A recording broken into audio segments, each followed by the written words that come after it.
The government side, the Prime Minister is already seated with the Minister for Infrastructure, Honorable Stevenson King, the Minister for Agriculture, the Parliamentary Representative for Sufra Herod Stanislas, the Parliamentary Representative for Grizzly, Honorable Leonard Motut, for Chuzel, Saltibus, Bradley Felix, and the opposition side is represented as well, the opposition leader and the parliamentary representative for Library and for Castro South and so on. And so anytime from now, we expect the speaker to make his entrance, and so we await that moment anytime soon. In the meantime, perhaps what we can do is to go back and look at the papers that are down to be laid today, and by the Honorable Prime Minister and Minister for Finance, Economic Growth, Job Creation, External Affairs, and the Public Service, fiscal incentives, Natural Pure Water Company Limited, the Insurance Appeals Tribunal regulations, the Banking First Caribbean International Finance Corporation, Leeward and First Caribbean International Bank, Barbados Limited, Banking Business Vesting Order, the excise tax, the fiscal incentives, Lombard Pro Mills Limited, the resolution of Parliament to authorize the making of an order for the 2015 supplement to the revised edition of the laws,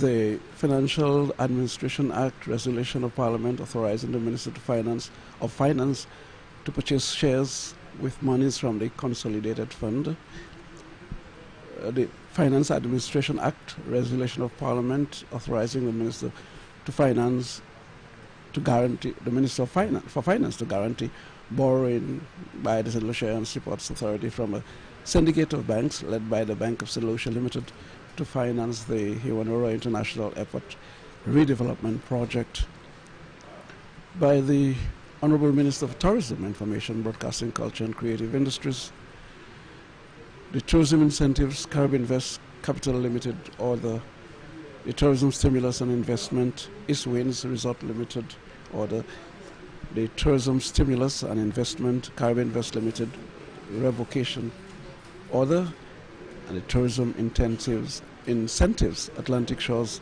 Riding Stables Incorporated Order. The Honorable Minister of Commerce, Industry, Enterprise Development and Consumer Affairs, the Price Control Amendment Order, the Price Control Amendment number 12 Order.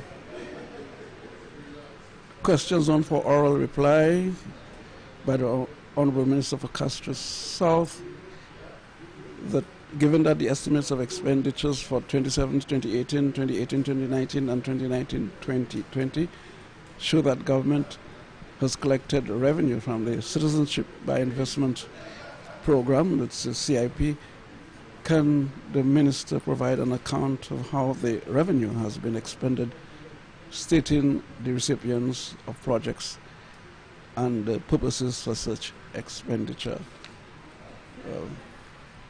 We still await the entrance of the Speaker of the House, led by the Sergeant of Arms.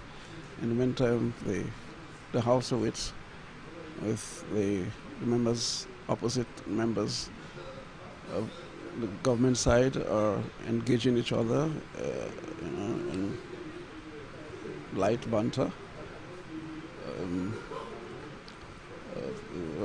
We can see that's a light moment in the House of Parliament as they get ready for serious matters in a few minutes from now. Just to remind you that the Senate will be on Thursday at about the very same time, I suppose 10 a.m.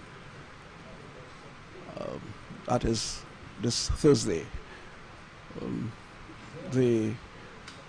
As I speak, I can see the Sergeant of Arms leading the Speaker to the House, and in a few seconds from now, he'll make his appearance. And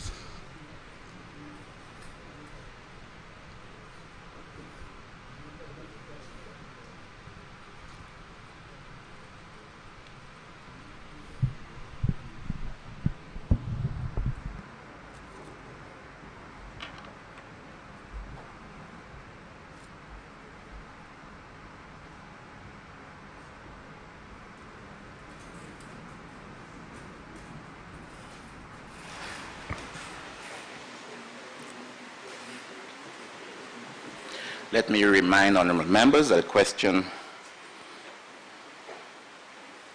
before the Parliament is that Parliament, by negative resolution, approved that Regulation 2 and Regulation 10, provided by Statutory Instrument 2015 number 89, be hereby reinstated.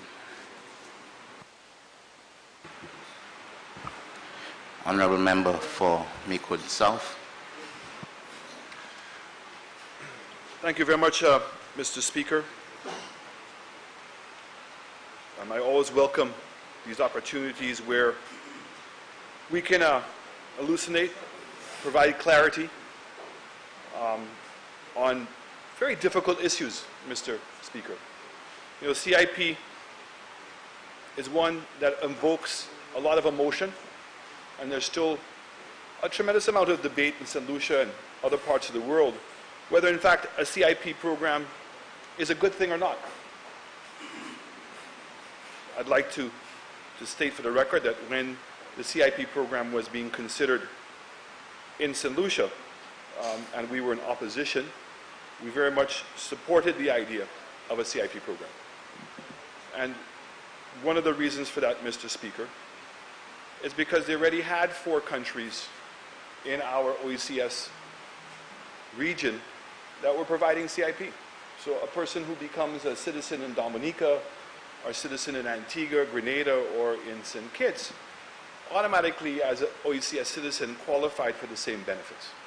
And I think that given that there was not initially a proper debate about whether in fact when one country chooses to become and go into the CIP market, whether there should have been an obligation on that state, Mr. Speaker, to have actually gotten OECS consent on it. Because in essence, by being part of the CIP program, you're in essence selling it for everybody else. So we've also seen in the United States of America, and probably more recently, Mr. Speaker, that Canada had a very aggressive CIP program right after the termination of the lease in Hong Kong. And we saw, I think it's almost 4 to 5 million people who became part of that program. And while Canada, on a national government basis, Mr. Speaker, has stopped its CIP program, Quebec continues to run a program specifically trying to attract Francophone citizens from around the world to be able to migrate to Quebec. And all of these were on the premise of buying or paying a certain donation or making a real estate investment in those countries. The United States of America has had a program for many years that allows people to make investments that employ 8 or 10 people and then qualifies them to become residents and to fast track them to citizenship. The United Kingdom has a very extensive, robust citizenship program and also a very robust residency program. So the Caribbean, it's not out of sync with the rest of the world. The question then becomes, Mr. Speaker, if the idea and the concept and the philosophy behind a citizenship by investment program is one that is generally accepted, the question then becomes how are you going to run the program? And I think that that becomes the relevant point, Mr. Speaker, on how we proceed. So there was a committee, and the opposition did participate in that committee, or we had appointed a representative to be on that committee that basically helped work with the now opposition when they were in government to come up with the concept. And I know that they had traveled to several places to look at several different programs around the world. But Mr. Speaker, after the initial sets of meetings, and then it came to the legislation and to the regulations, to the Act itself and to the regulations, that is where the dialogue stopped. And in fact, the program came to Parliament, and I remember us asking a lot of different questions and had concerns with some of the detail that was provided in the Act itself. In fact, we were also concerned at the time, Mr. Speaker, that when the Act came to Parliament, it was not accompanied by its regulations. And the then Prime Minister indicated that he would come back at a later date with those regulations. He eventually did, but he came through a negative resolution. And again, I don't want to confuse people in the general public, but a negative resolution means that the government can proceed to enact something through what we call an SI. And so by putting it in the House as a form of an SI, and an SI doesn't require debate, and that gives the opposition at a later date, like we are doing today, Mr. Speaker, in order for that negative resolution to be debated. So we had some concerns, not about the concept or the idea of having citizenship by investment, so I think it's wrong by members of the opposite side to suggest in any way that when we were in opposition, that we were attempting to undermine or to use cheap politics in order to be able to benefit. We were always very clear that we were very supportive of the CIP program, but there were some critical things that we felt that needed to be done in order to strengthen it. So when we look at the Act itself, the first definition, well, first of all, I want to say, Mr. Speaker, I think it's important that we distinguish in our minds the process in which a person can become a citizen through the CIP program. So in fact, a person can come as citizen by what we call a donation. So donation is a one-time gift to the state, and that those funds belong to the state. And those funds are, after the applicant is approved, then the monies are paid to the CIP, and CIP then transfers those monies into what we now know as the Economic Development Fund. So the point that you heard me making earlier, Mr. Speaker, was that there was not substantive information in the Act itself that would guide us as to how that account would have been set up. And so what we did in the interim is allow the money to go into the consolidated fund, because putting it into the consolidated fund actually served the same thing as the economic fund, other than not having a separate board. The board of the money, once it goes into consolidated fund, becomes the government itself. But we're guided by the regulations so that the public knows the money came in and how much money came in, and also the public knows how much money was spent and where it was spent. And there's an independent auditor, which is the audit department, that also can provide further information on how the monies were spent. The other option is that you can buy real estate. And this is where it becomes confusing, because I hear many talk show hosts saying things, and it's very clear that they're either deliberately or out of naivety are saying things which are inaccurate. So with the real estate, you purchase real estate in an approved real estate project. And the minimum requirement is $300,000. That $300,000, Mr. Speaker, does not belong to the state. The $300,000 belongs to the developer. And hence where the escrow account comes in. And what the escrow account is an agent that in essence holds the money, so the monies are deposited into that account, and then there's a contract that exists between the person who is putting the money into the escrow account and the developer. And that contract explains how the money can be drawn down. So if in fact that there is bills for marketing, if there's bills for construction, if there's bills for architectural drawings and construction drawings, or paid a contractor, those generally are the things that people can use that would be in the contract. So it's a binding document that provides very clear guidelines on how the money, the $300,000, can be drawn down, in order that there be some transparency and some levels of accountability. But at no point, Mr. Speaker, does the $300,000 belong to the state or is within the control of the state. The only actual involvement the state has, which is through the CIP board, is to approve the escrow agent's contract. That's it. And I clearly would understand why the former government would have insisted or would have required or would have desired that that escrow account be here in St. Lucia. And I think it's commendable that they would want to be able to develop and help a sector that we're not really known for, but to help develop it. And certainly for the security and the peace of mind of everybody that's thinking that those monies were here in St. Lucia, makes sense. You know, and I have no argument with that part of it. Mind you, we're the only ones who have an escrow account process in our government, and again, I think that's to be commendable. I think that many of the other countries probably regret not having an escrow account where it is clear how the money was supposed to be used. Okay? So,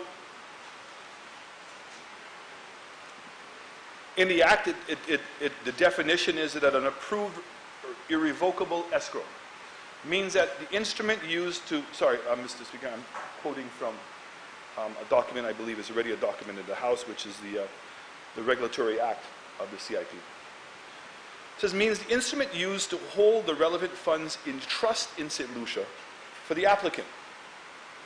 To hold in trust in St. Lucia for the applicant by an authorized agent, a registered trust company, or an entity whose business is in the provision of trust or custodial services, to be released upon the fulfillment of the conditions as agreed to by both the applicant and the board. So the applicant and the board agree on what the terms of that drawdown are going to be, and that's the instructions now that are given to whether it's the trust or whether it's the escrow agent. So that's an important thing to be able to start with. Then if we proceed, Mr. Speaker, as I indicated to you, that there are several programs. So the qualifying investments, which I spoke a little bit about, is the St. Lucia National Economic Fund. So if you're going to make a $100,000 donation to the National Economic Fund, and that when you put your application in through the CIP board, and it goes through a process which I will describe shortly, and you receive approval, it's upon that approval now you submit the $100,000 to the CIP board, and then the CIP board is supposed to now transfer those monies to the Economic Fund. Or it can be an approved real estate project. So if it's an approved real estate project, as indicated, it goes into, once you're approved as an applicant to become a citizen of St. Lucia, you then submit your $300,000 to the escrow account.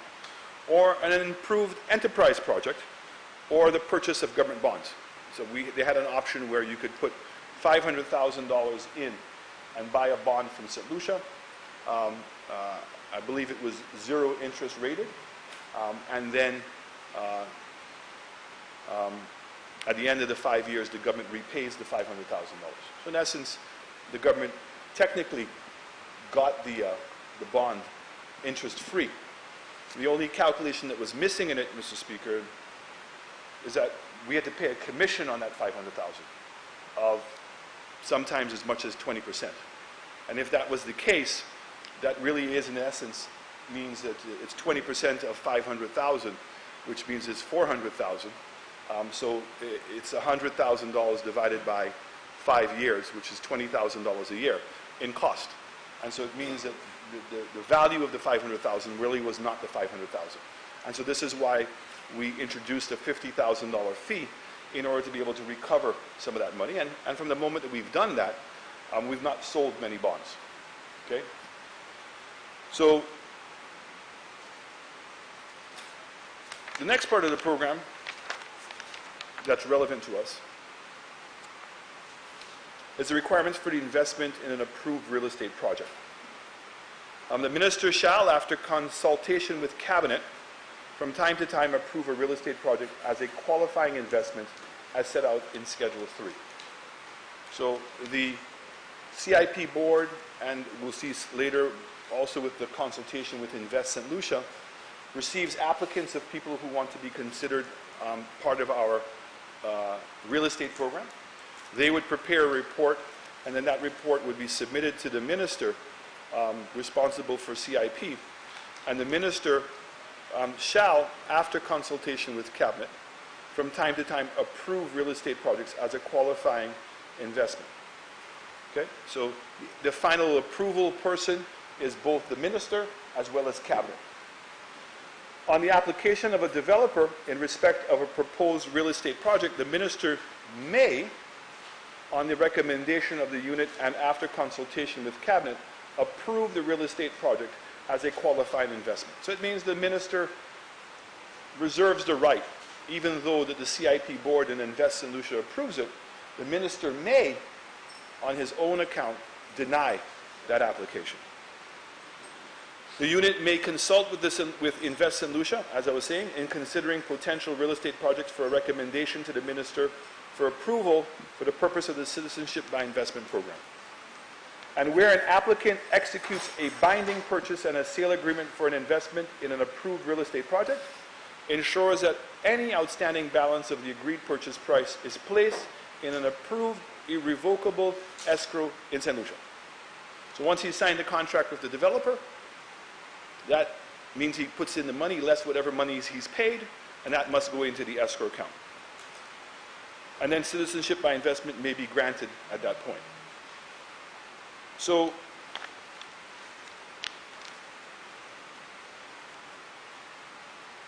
a holder of an approved irrevocable escrow account in paragraph 5.6, which I just described, shall comply with the guidelines published by the unit. Very innocent statement in the Act. So in fact, the only time that we've published guidelines was very recently. Don't have the actual date here, but I will find out the actual date. But the CIP board finally, I believe a couple of months ago, passed such guidelines in terms of how the escrow account is to be managed. The next thing that we have to look at is the fees. The member from Castries South made an important observation that in the amendments that we made, that we eliminated the processing fees, the application fee. So if we go to Schedule 1 of the fees in the original Act, a non-refundable application fee was $1,000. And then if we go to the non-refundable processing fees, non-refundable processing fees, an applicant pays $2,000. So, and I'll get to why the two were eventually just merged. And that the non-refundable administrative fees originally were $50,000, $35,000 for a person, a dependent that's 18 years age over, and for each additional person was $25,000. So if I may, Mr. Speaker, if I can ask for some assistance, if we can circulate these documents here.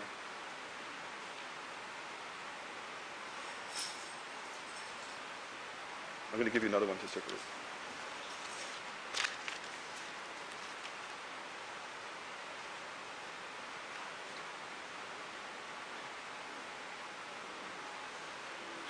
Do you mind if I sit and wait for it to be circulated, Mr. Speaker? It's okay?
Thank you very much.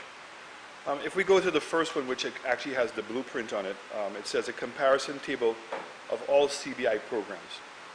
And that is in comparison to before we made any amendments to the pricing. So we'd see that Antigua and Barbuda, a donation is $147,000. Commonwealth of Dominica, a donation was $221,000.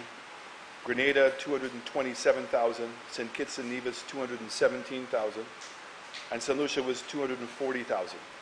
And then parallel to that is the real estate option. Antigua and Barbuda, the real estate was at $292,000. The Commonwealth of Dominica, $276,000. Grenada, $297,000. St. Kitts and Nevis, $317,000. And St. Lucia, $525,000. So that's with all the fees, and that's considering a wife being the person. So the main applicant and a spouse, and 16 and 18, and 2 kids. So in the case of Antigua, a family of 4 can get a donation for $147,000. A family of 4 in St. Lucia, $240,000. Now, what's also interesting to note here, I think it's an important note, and later down, Mr. Speaker, is that the oldest program was the one established by St. Kitts and Nevis, which was 1984. The second oldest is the Commonwealth of Dominica, 1993. Grenada is 2013, Antigua was 2013, and we came 2 years later in 2015. So St. Kitts and Nevis is, you know, the big brother in this program. And rightfully stated by the member from Castries South, I don't know if he actually accepted that, but he talked about the new hurricane program that they had, in which they considerably dropped the price. And so when you had an established entity go out and drop the price to that extent, it had major implications on the rest of us, and they did extremely well with that program. In the case of Dominica, again, a well-established program, when they created this new housing development project, and they gave it to an exclusive agent.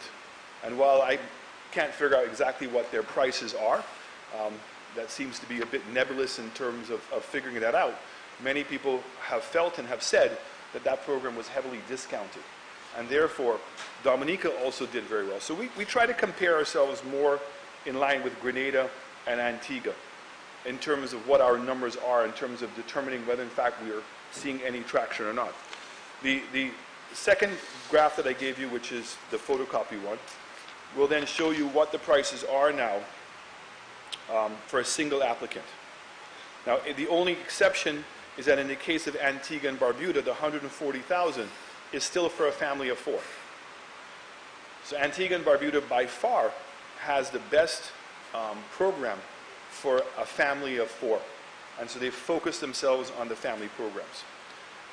So the recent changes that we made in the administrative fees were to cause us to be somewhat more price competitive with what's going on. And I want to say, Mr. Speaker, that price competitiveness has nothing to do with the due diligence. The due diligence process hasn't changed.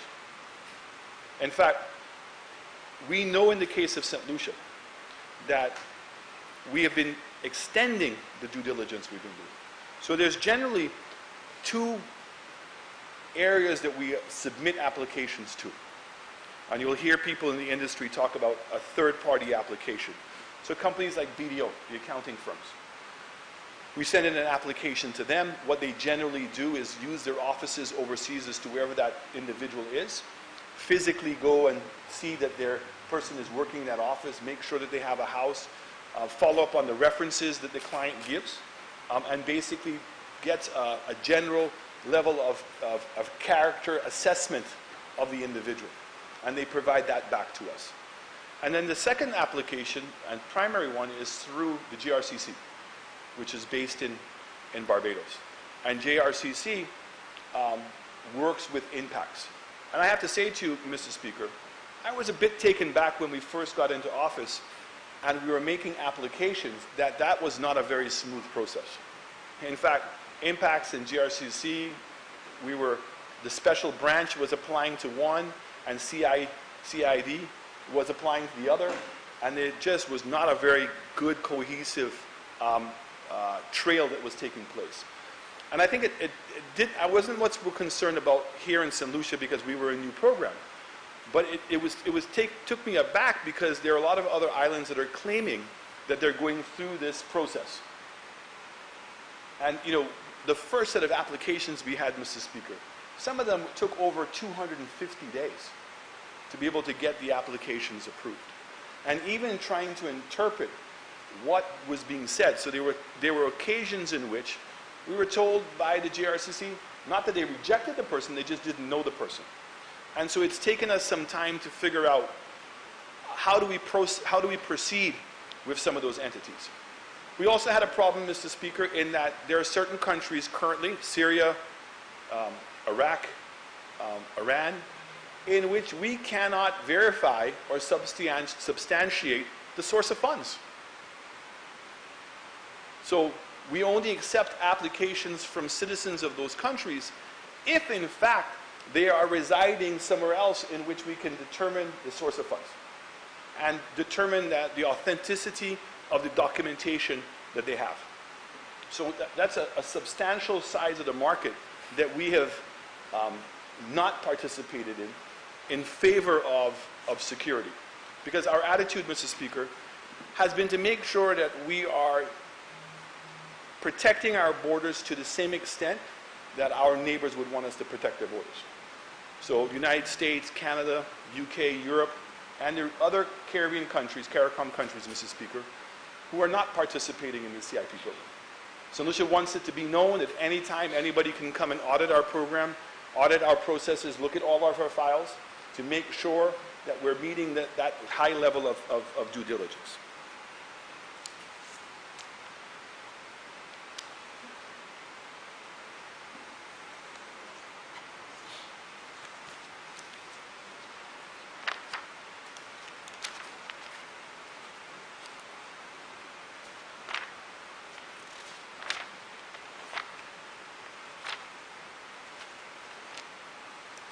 Okay, so how did we go about setting up the program? And I was very grateful for the member from Castries East, the leader of the opposition, Mr. Speaker, who brought up what we had written in the letter in terms of some of the things that we would like to see done in the program. So when we were selecting the chairperson of the board, we selected somebody who was not in the CIP program, but had a tremendous amount of experience in compliance. So the gentleman runs an international bank and did a remarkable job of creating a bank in St. Lucia International Bank. And then that bank was then sold to a Jamaican firm. And has probably one of the best reputations for transparency, accountability, and honesty, and certainly the understanding of what compliance is all about. We then hired a CEO that comes from a background of compliance. He used to be with our FRA. He was with the Bank of St. Lucia in charge of their compliance department. And you go through his whole biography, biography, is that this is a gentleman who this is the business that he's involved in compliance. And how do we make sure that we're meeting all of those processes? And it clearly is the intention of this government, Mr. Speaker, to, like we've been coming in and making amendments, to continue to make amendments with the CIP in terms of getting to where we can have a completely independently selected board that everybody is very comfortable with. But our program still needs to be amended in order to get to that point. We also looked at the $3 million net worth condition, and we tried it. We were having difficulty in getting people to provide us with evidence of their $3 million net worth. People were very guarded about their own personal affairs. And in fact, we were the only country in the region that were making such an application. And the question becomes, if a person can afford to buy a second citizenship, what's the criteria for the $3 million? There are some people who are more, and there are people who are less. What's the difference between somebody who's at $3 million versus somebody at $2.5 million or $1 million? We weren't really clear as to how that was making the program any better. What we saw, it was making the program more difficult. And certainly with the 500 cap, we didn't think that was adding any value either. We had several people that were interested in, and if in fact you had several real estate projects that were taking place at the same time, that would restrict how many programs you're going to have coming in at any one time. And certainly, I clarified, hopefully, the difference between the donation and the real estate. I've explained the due diligence process, Mr. Speaker, and I want to say to you that I'm very comforted by the feedback that we get from many countries, international companies that come here to inspect.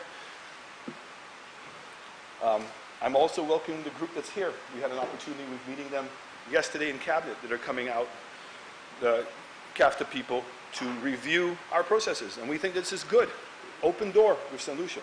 We want that third-party endorsement of the processes that we have here in dealing with AML issues, and also with regards to some other concerns that the international countries have. The members talked about a gold standard and what our concerns were of some things that the previous government did that we believe were not meeting within the gold standard. So we had a situation that we found out that the government had given 2 exclusive contracts, geographic contracts. One was to a company called Arten, and the other one was called to a company called CS Global. And the way that those exclusive contracts work, Mr. Chairman, Mr. Speaker, my apologies, is that anybody who applied for citizenship from those areas, regardless of whether that company facilitated the application, they got 10% commission. Regardless. So it means that they could actually literally sit down and do nothing and collect 10%. And there were, when we went around during that 6-month period when we first came into office, there were a lot of people who expressed to us their concerns that they were feeding their competitor. Why should they go out and sell St. Lucia when their competitor was going to get 10%? And it wasn't one company. It was many of the companies that had expressed that point. And we were concerned as to the accountability in terms of these deals. And Mr. Speaker, these contracts got extended on and on, automatically. So it wasn't just for the first 5 years that the contract was, it went on for a significant period past that point. So, and I'm happy to make those contracts a document to the House, Mr. Speaker, in order that maybe it would help resurrect the memories of some of the members on the other side. The other thing that was interesting was to find out, Mr. Speaker, and we talk about golden standard and transparency. How was it that Arten Capital paid $150,000 US for a law firm in the States to help lobby on the situation with impacts? How does that happen? And the fact is, if it happened for that, what else could have potentially have happened? And if in fact that this was a good practice, why would the CIP or the government or the Prime Minister at the time not come out publicly and say, we're very grateful that Arten Capital has decided? It is not public. It was not public. Arten Capital came out. You know how we found out, Mr. Speaker? We found out because the law in the States is that if a lobbyist is hired, yeah? If a lobbyist in the States is hired, a lobbyist in the States, that's fine. the lobbyist estate is hired, that they must make who makes the payment. So the government was transparent in saying that a lobbyist was hired. What they were not transparent about was who paid. And so you have a person from the CIP program paying. And that raises all kinds of questions. There was no guidelines that were established, Mr. Speaker. There was no clarity on the economic fund, Mr. Speaker. How do you establish the economic fund? How come, I mean, you would have thought that that's one of the first things the government would have wanted to do. How come there was no bank account opened up for the economic fund, Mr. Speaker? And then we get to one of the more interesting ones, and that is, you know, the member from Castries East brought it up with regards to the letter that we wrote as to our concerns about the member from Castries South now being the chairman of CIP. Why would we even have to bring that up, Mr. Speaker? Who would think of that? Who would think of taking a person that was the High Commissioner in the UK, involved in an extremely visible and controversial issue to deal with diplomatic passports? And then that person comes down here, is chairman of CIP, and worse than that, that everybody knew that he was going to run in the elections. Why on earth, if you want to not bring untoward attention to the CIP, would you do that? Of all the people that they had, Mr. Speaker. In addition to that, the same individual was the individual that chaired the committee on putting the recommendations for the CIP together in the first place. Why? That's what the letter was asking. The letter simply said, was not condemning CIP. It was because that we wanted the CIP to be away from all the politics. Away from, by all means. Mr. Speaker, come on. You know the rules of sub judice. This precise matter is before the courts. He's been sued for defamation. It is going through the courts. Yet he is going through the elements of it in your presence and in your hearing. Mr. Speaker, this is not the essence of the case. The fact is, I'm only dealing with the facts.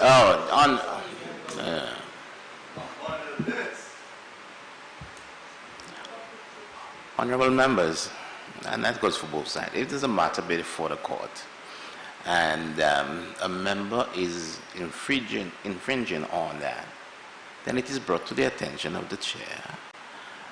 And if there are members, like the member for Castries South is a party in the matter, he will indicate to the court, hey, I believe that is the case. So are you? But, yeah, so I'm saying, okay, honorable members, so this is the position. So if the matter is, if the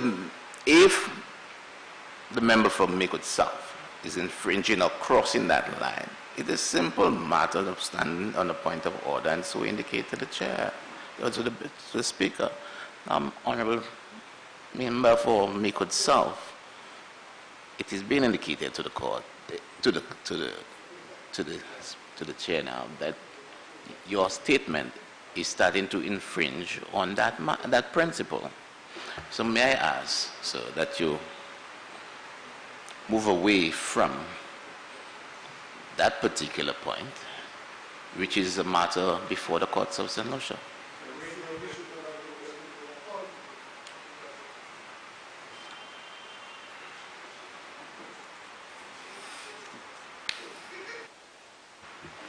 Very well, Mr. Speaker. Everybody will have their day in court, and we'll be able to substantiate this stuff. And I mean, again, Mr. Speaker, all I was doing was stating what the fact was. The fact was that he was the former High Commissioner. The fact was he was appointed as the chairman of CIP. And the fact was he was involved in a very well-known affair in the UK called the Jafali affair. So yes, let's move on now. I will proceed. So, Mr. Speaker, the question now comes down to why did we want to make these necessary amendment changes? So the first one, Mr. Speaker, is with regards to the escrow account. And right.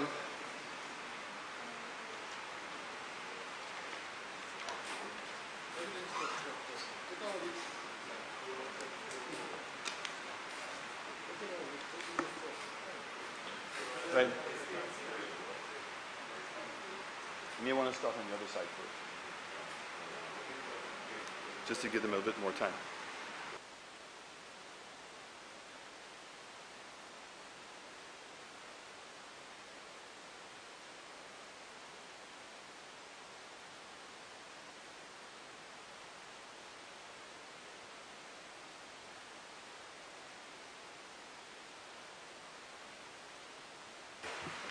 Thank you, Mr. Speaker. What is being circulated, Mr. Speaker, is the approved guidelines, selection of a registered and regulated bank outside of St. Lucia for the establishment of an escrow account. So the problem that we've been having for the last 2 years, Mr. Speaker, comes out of the whole issue of de-risking and the difficulties banks have been having with regards to compliance.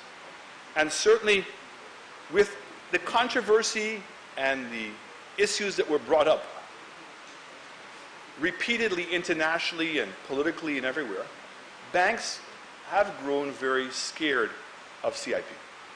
And that's not only our domestic banks, also some of the international banks. Right? And we've had people coming down here in attempts to try to open up escrow accounts, and the local banks have not been in agreement to open up an escrow account for them.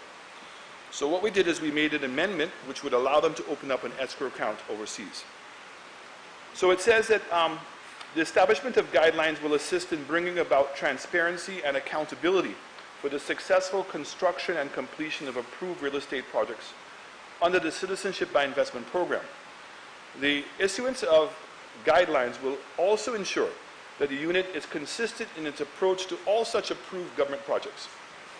So the purpose of the guidelines is for the selection of an overseas bank to hold the escrow account for CIP St. Lucia approved real estate projects, is intended to ensure that such banks are financially sound and regulated by competent authority to hold the escrow account, in which successful citizenship by investment applications will make their investment into.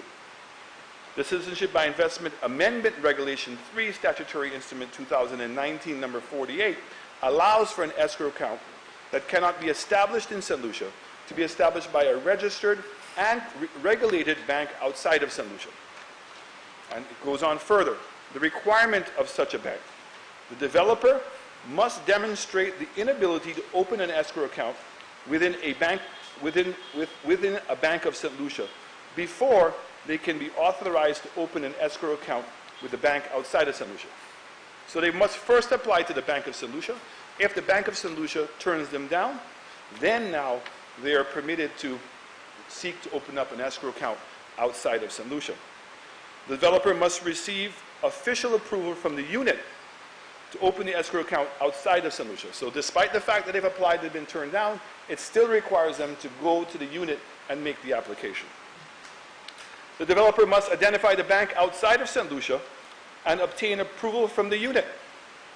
The bank must be registered and regulated by a competent authority. The bank must maintain a physical presence in the country under whose jurisdiction they are licensed. The bank must be a financial institution involved in banking business as defined in the jurisdiction where it is established. The bank must have a valid banking license. The bank must have an online presence, and the unit must be able to have access to its most current financial audited report. The bank must not be on a sanctioned watch list by the Office of Foreign Assets, OFAC, United Nations UN, United Kingdom UK, European Union, Department of Foreign Affairs of Trade, or any other European, American, or Canadian body. So the bank that they're going to be putting the escrow account cannot, in essence, be on a watch list or a blacklist. The bank must not be in a jurisdiction that is deemed high risk and non-cooperative by the Financial Action Task Force, FATF. The bank must be an internationally recognized bank. The bank must have a minimum of 10 years of experience in providing escrow services for the real estate development. And the bank must provide fidelity bonding or professional liability insurance. So it's not to say, Mr. Speaker, that our first choice is for the escrow account to be held overseas. In fact, the first choice is for it to be held here. But if you're going to do this investment and that for whatever reason the bank does not want to take the funds, and the developer is able to find a bank that meets this criteria to be able to hold an escrow account, and the fact is that the money that's going into the escrow account does not belong to the state. In fact, the purpose of the state being involved is to approve the contract that will be used to determine how the funds are drawn down. That we do not believe in any way, Mr. Speaker, that we're putting anyone or St. Lucia at risk. And in fact, it is because of what is well known as de-risking, and we see the impacts of de-risking on a daily basis in this region, that we have found it necessary to make this amendment. And I'm sure back in 2015, 2016, because the success of the other CIP programs, it was not an issue, but I can assure you, Mr. Speaker, that all of the islands in the Caribbean are having the problem. All of them.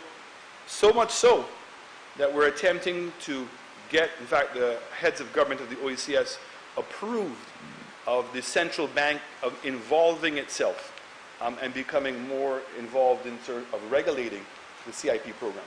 So St. Lucia is still on record that if the OECS chooses to amalgamate our CIP programs and have it managed out of the OECS Secretariat, and we now sell OECS citizenship, that would clearly be our preferred way to go in order to stop this price competitiveness that's taking place.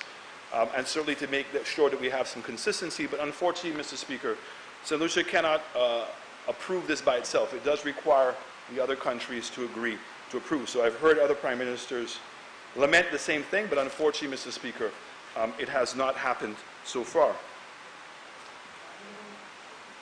So I would like to think that in terms of why we've made the amendment with the escrow account, we've been very clear in being able to back it up. With regards to the type of property, whether we keep it to a boutique resort or a boutique property, Mr. Speaker, we find that this is extremely narrow. And I'm not so sure what the full intention was in that regard. The government is now currently, for instance, Mr. Speaker, putting together a development near Sandy Beach in which we're subdividing land, putting in all the major infrastructure, and are going to be encouraging a lot more local investors and regional investors to get involved. Those properties that they were putting in would be excluded from participating in CIP. We have some local developers that want to put in 3.5, 4.5-star properties, not on the beach. So, I mean, I understand having high-end properties on a beach property, but if we're going to have other developers that are going to put properties not on the beach, why would we restrict them? So somebody wants to put up a Marriott Courtyard, as an example. Why would we exclude them from doing that if, in fact, that property is not on the beach? And why do we want to make this so narrow? Because it's very difficult for the St. Lucians themselves to get involved in these types of investments. But I understand how members on the other side's mind think. They think that this amendment is being made for other properties. As I indicated, the DSH project is doing high-end boutique properties, so there is no restriction from them on being able to do that. We are looking at also opening up the education business in terms of creating some schools here and creating it so the kids can come to school here and we can be involved in the CIP program. So there are a lot of different programs, Mr. Speaker, that are being considered, and we found that the current real estate definition was way too narrow to allow us to do that. And let us understand that there's a vetting process for any of the developments going through. So they have to be vetted by Invest St. Lucia and by the CIP board, and then the recommendation goes to the minister, and it's only at that point that the minister may or may not approve.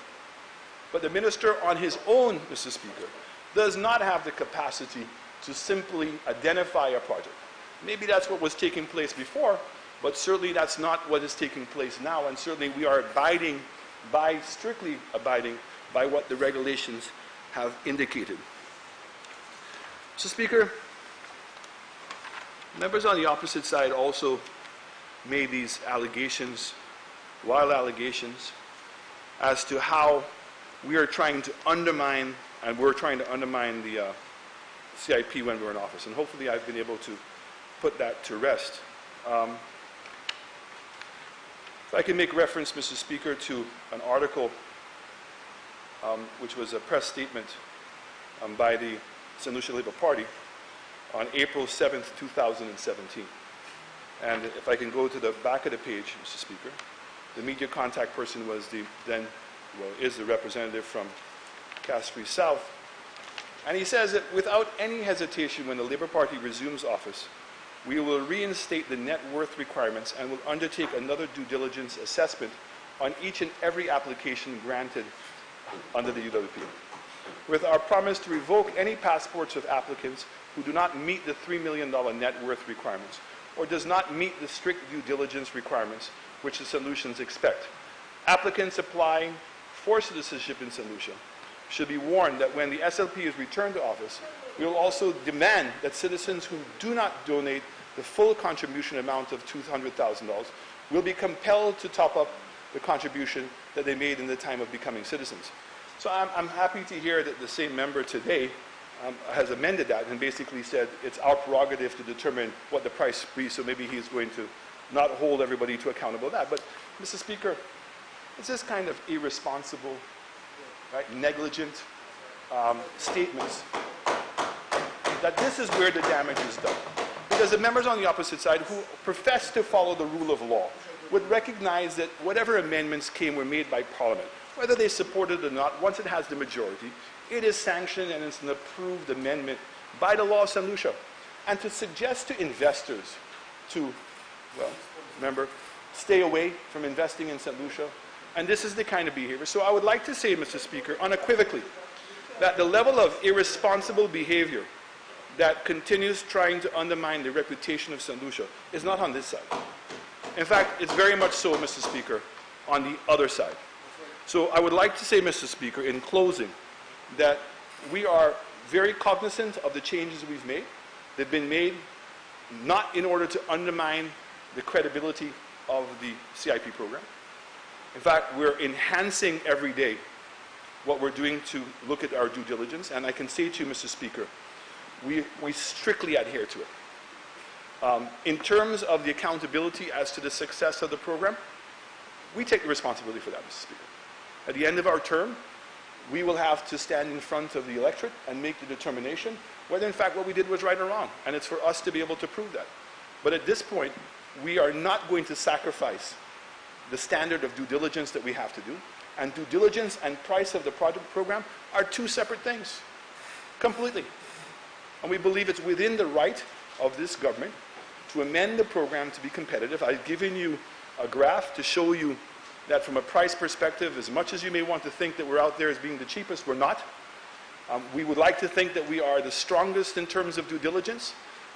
We have made many separations in the department. For instance, any appeals, according to the regulations, has to go through the minister responsible.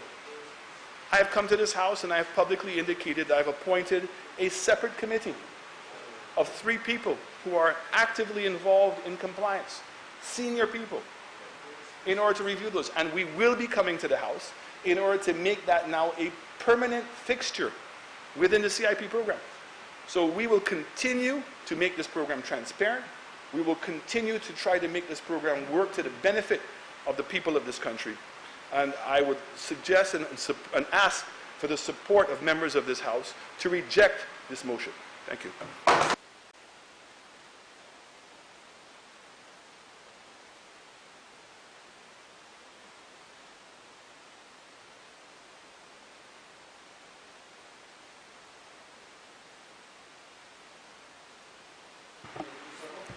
Honorable Member for Castres South.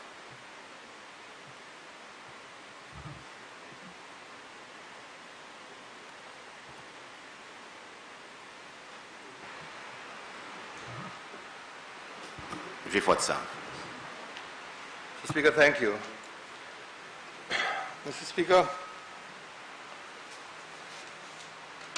some of us in this House have been long-standing citizens and parliamentarians, been involved in the practice of politics for a very long time, either sometimes successfully, other times unsuccessfully.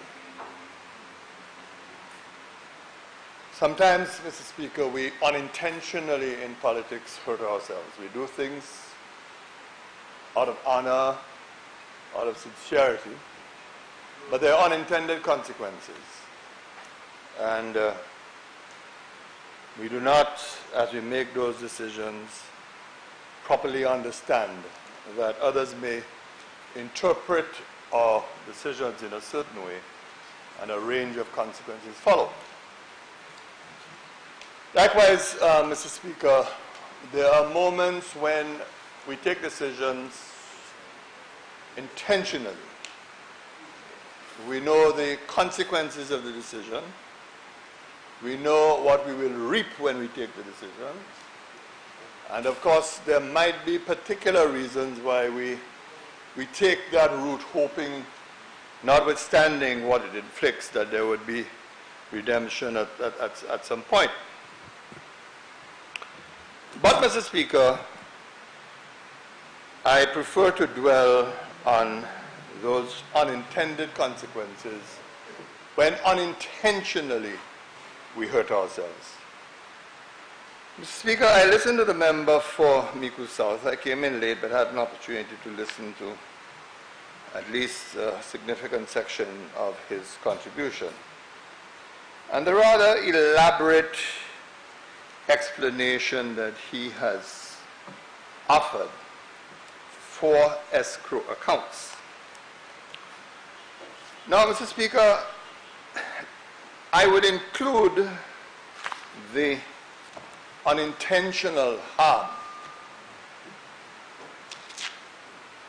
that we are imposing on ourselves by the amendment that was approved by the minister when number 48 of 2019 was enacted.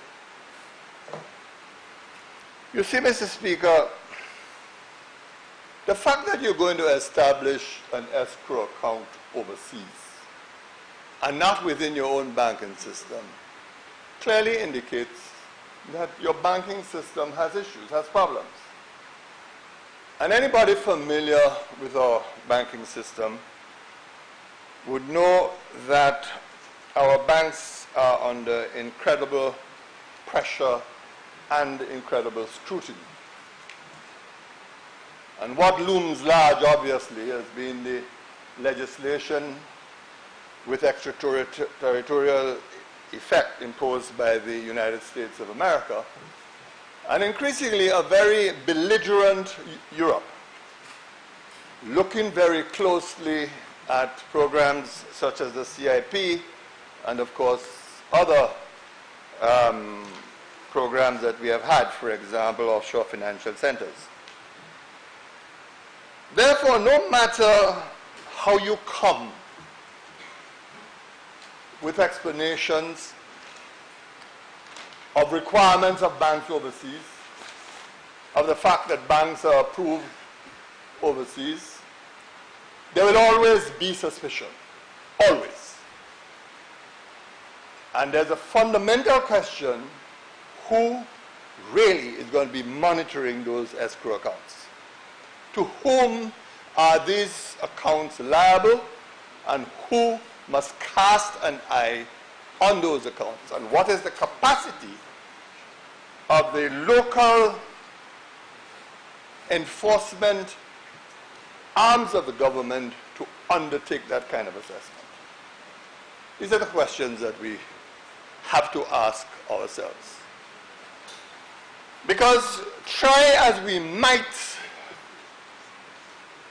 because we are dealing with remoteness, it is going to be exceedingly difficult, Mr. Speaker, to ensure the accountability that is required when these escrow accounts are established. In other words, Mr. Speaker, I spoke of unintentional pain, and that is classic. Because anybody assessing this legislation, the regulations, and the member for Castro South has spoken eloquently, will immediately be put on an inquiry. Why on earth is this government going overseas to establish escrow accounts so that it can benefit alleged investors? Why? Especially in this kind of environment. We may think that somehow we have a president in the United States who understands business, but as far as one is concerned, it's a matter of time, tanto tanto. But the reality is that we may not have thought through this as we should have. And I certainly believe that this needs to be reviewed and reconsidered, rather be enacted in these regulations. Mr. Speaker, you know, you are supreme when it comes to the interpretation of the rules in the House. And so it should be, Mr. Speaker. Obviously, we will have disagreements with you from time to time, Mr. Speaker, about your interpretation of the rules. And you know the rule, that if at some point there is genuine disagreement over how you interpret the rules, then one seeks interpretation elsewhere to know exactly what the rules mean. But, Mr. Speaker, when it comes to the interpretation of the law, it's a different matter. It's a very, very different matter, Mr. Speaker. And with due respect, Mr. Speaker, I had great difficulty in understanding your ruling in respect of Section 33 of the Citizens by Investment Act. And I'm not engaged, Mr. Speaker, in any exegesis to criticize you or to attack you.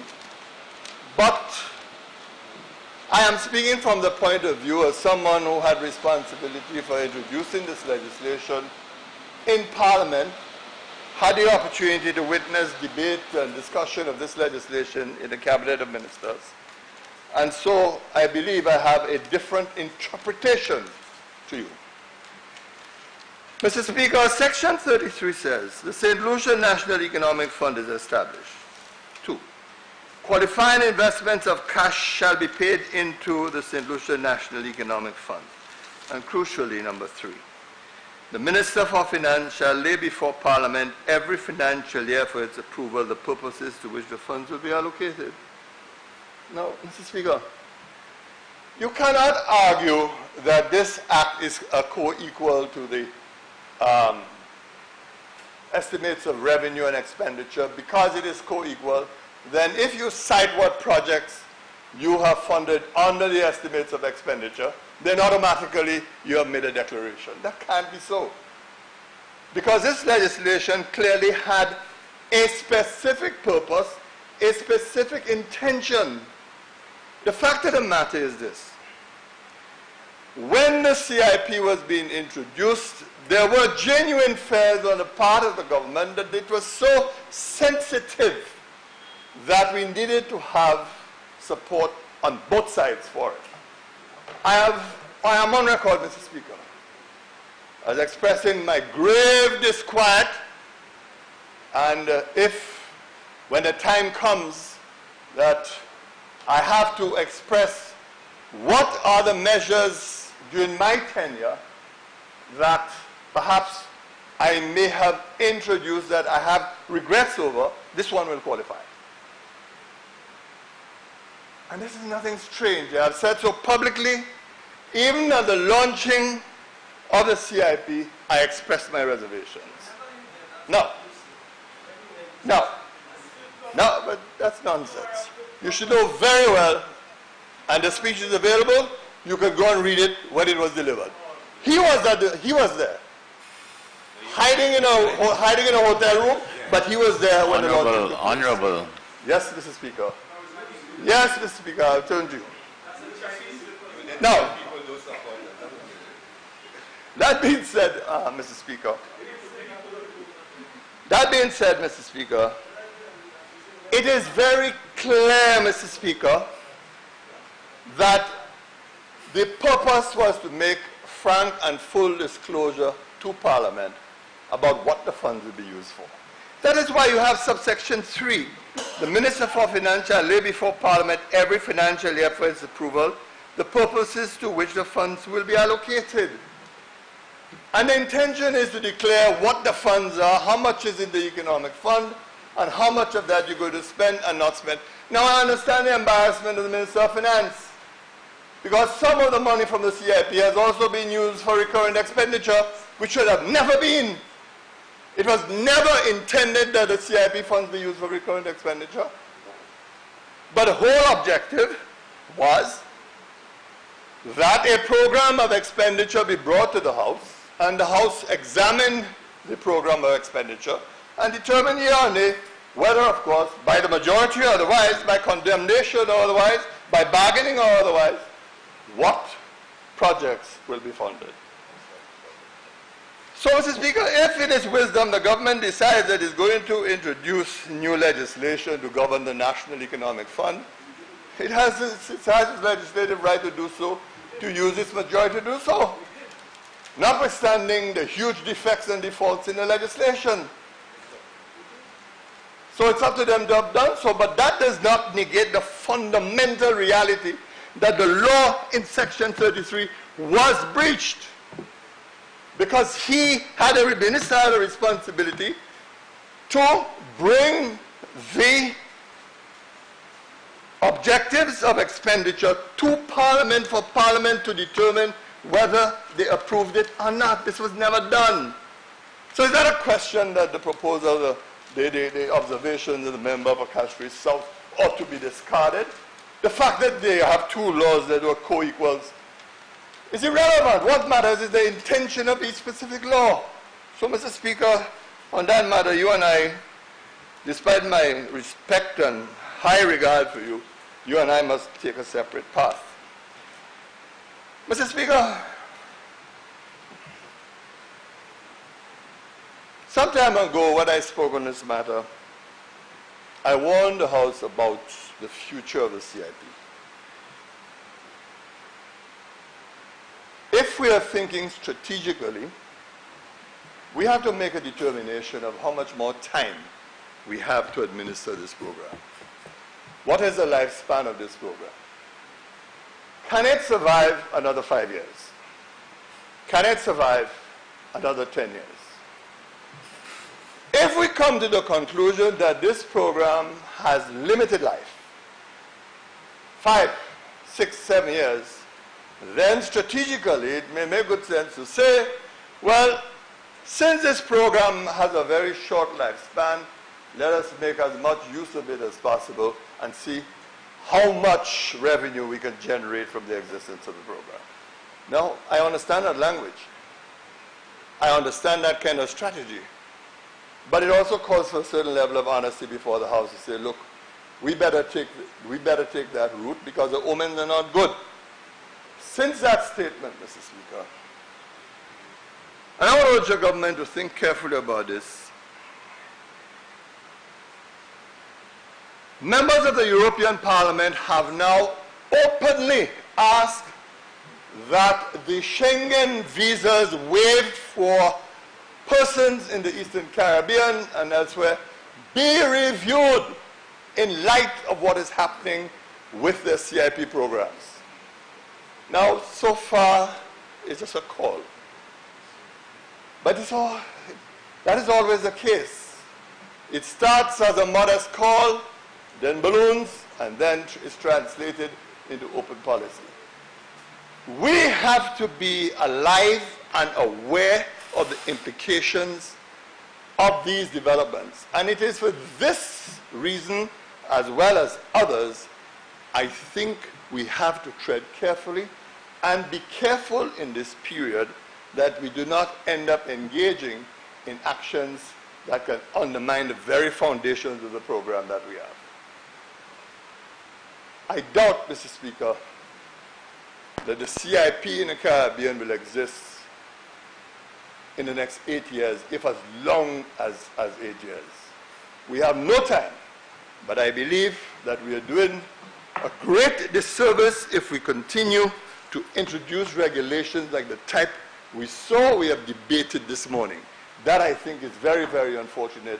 And all I do, Mr. Speaker, is to urge that we don't cause unintended damage in the program by enacting legislation of the kind that was done by number 48 of 2019.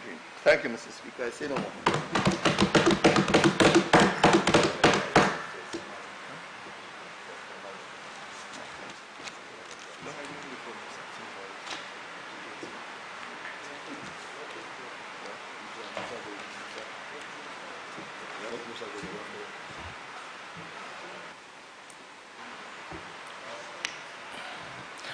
Honourable Member for Ancillary Canaries.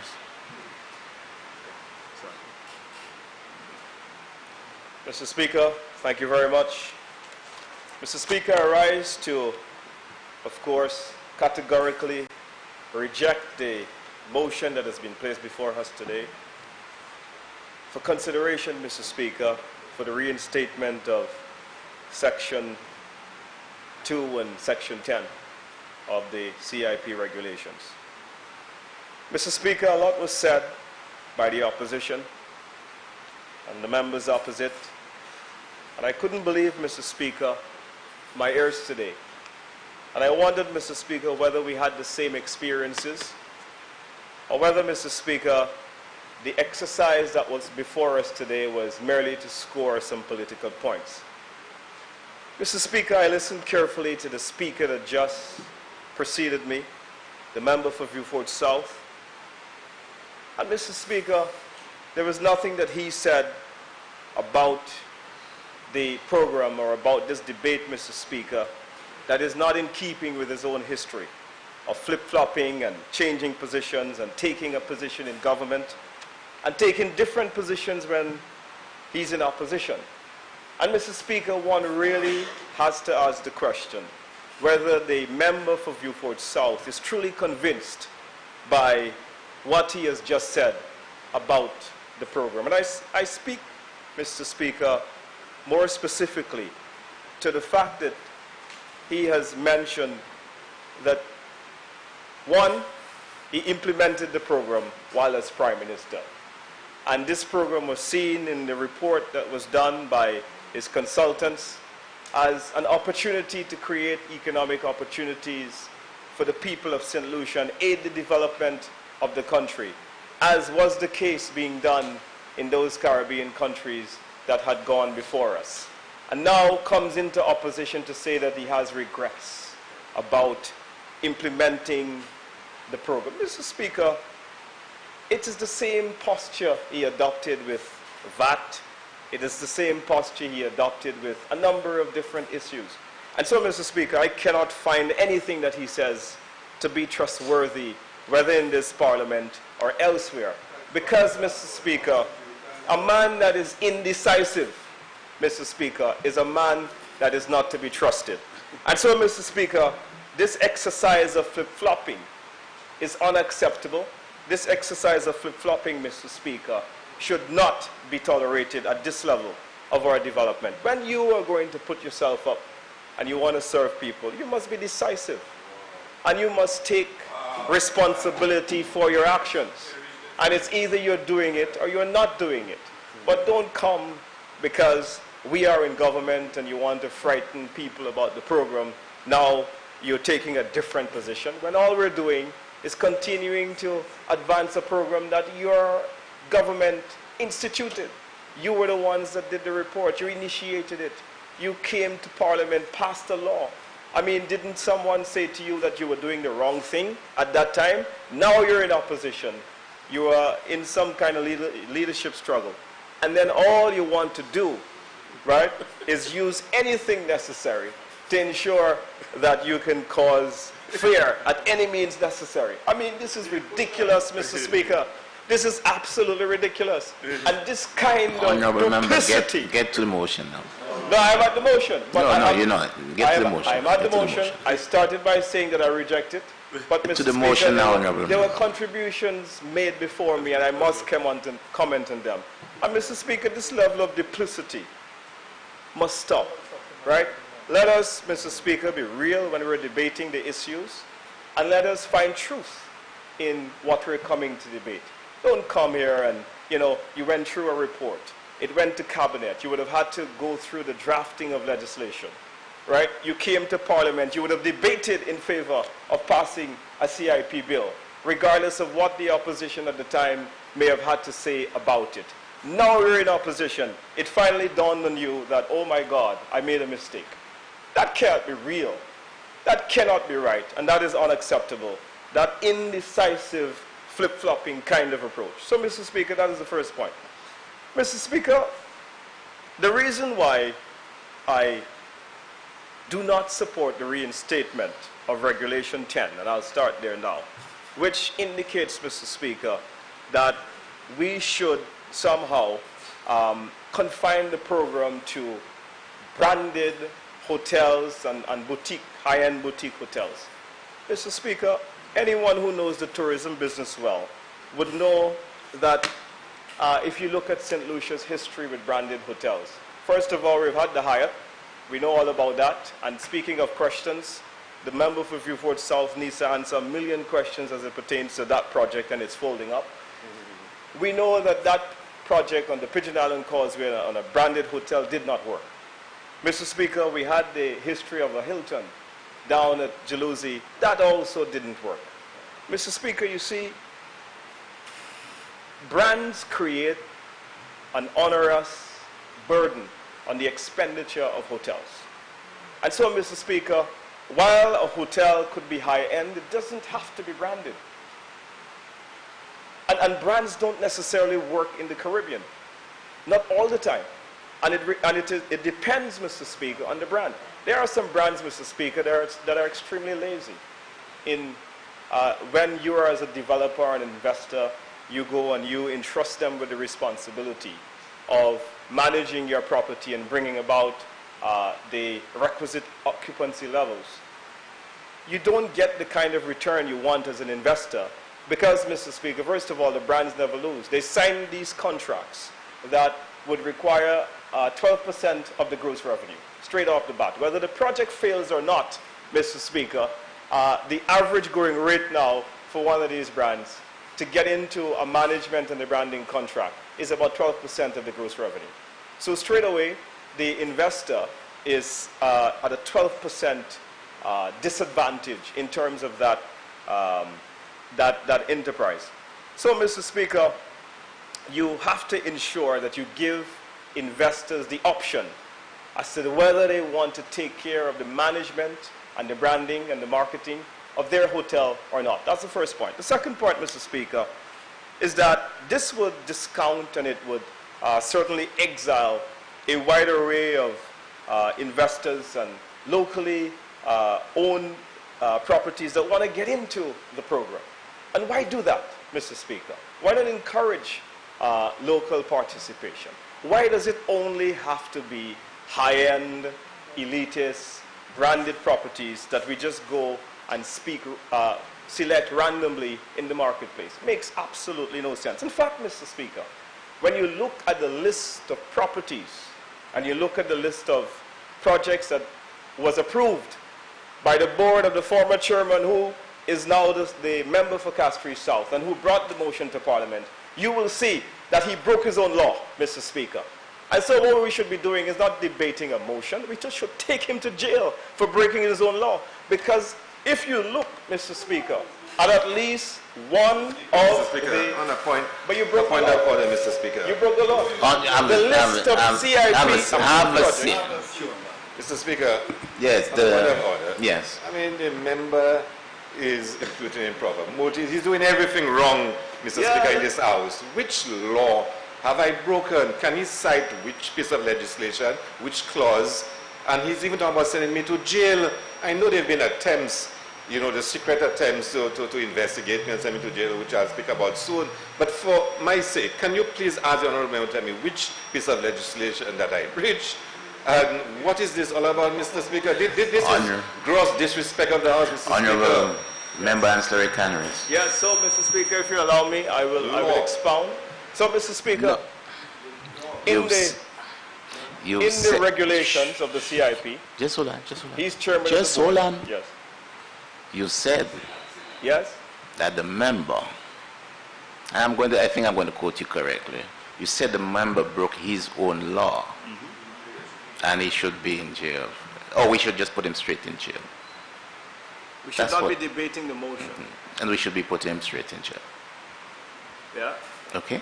But if you break the law, what do you do, bro? Honorable member. Honorable member. Yes, sir. No, Mr. Speaker, Honorable member. would you like me to explain how he broke his own law? No. Mr. Speaker, you Just hold never on, give honorable me a member. chance to substantiate the Honorable point. member. Sure.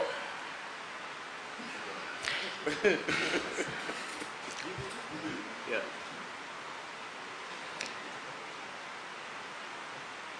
The reason why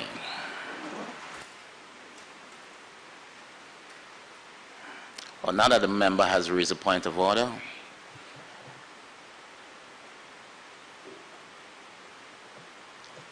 and the reason why I did not interrupt immediately is because of the way you said it.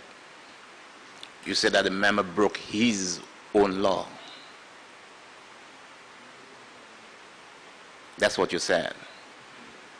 But when you go one step further and you said that he should be put in jail, or we should not even debate, just take him straight to jail, that is something else. But simply saying that he broke his own law I'm allowing that. I don't have an issue with that. But to say that he should not even, we being the voice of reason and the basis for the rule of law in St. Lucia, meaning this parliament, then I can't allow that part. So that statement, I would like you to withdraw that part, that the member should be put straight in jail. Mr. Speaker, the member therefore. Mr. Speaker, I withdraw the statement as it pertains to sending the member straight to jail. But Mr. Speaker, the point is made that this very same law that the member is coming to this honorable house in his motion to defend, he broke it by some of the approvals that have been made.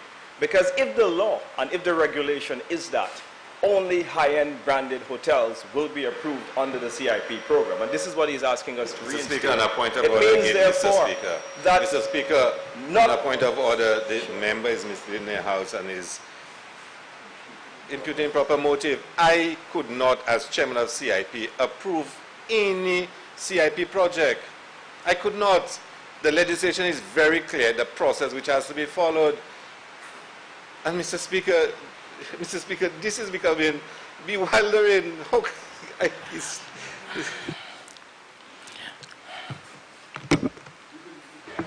So, Mr. Speaker, before I was rudely interrupted again, Mr. Speaker, the point that I'm making here is Honorable this. member, Yes.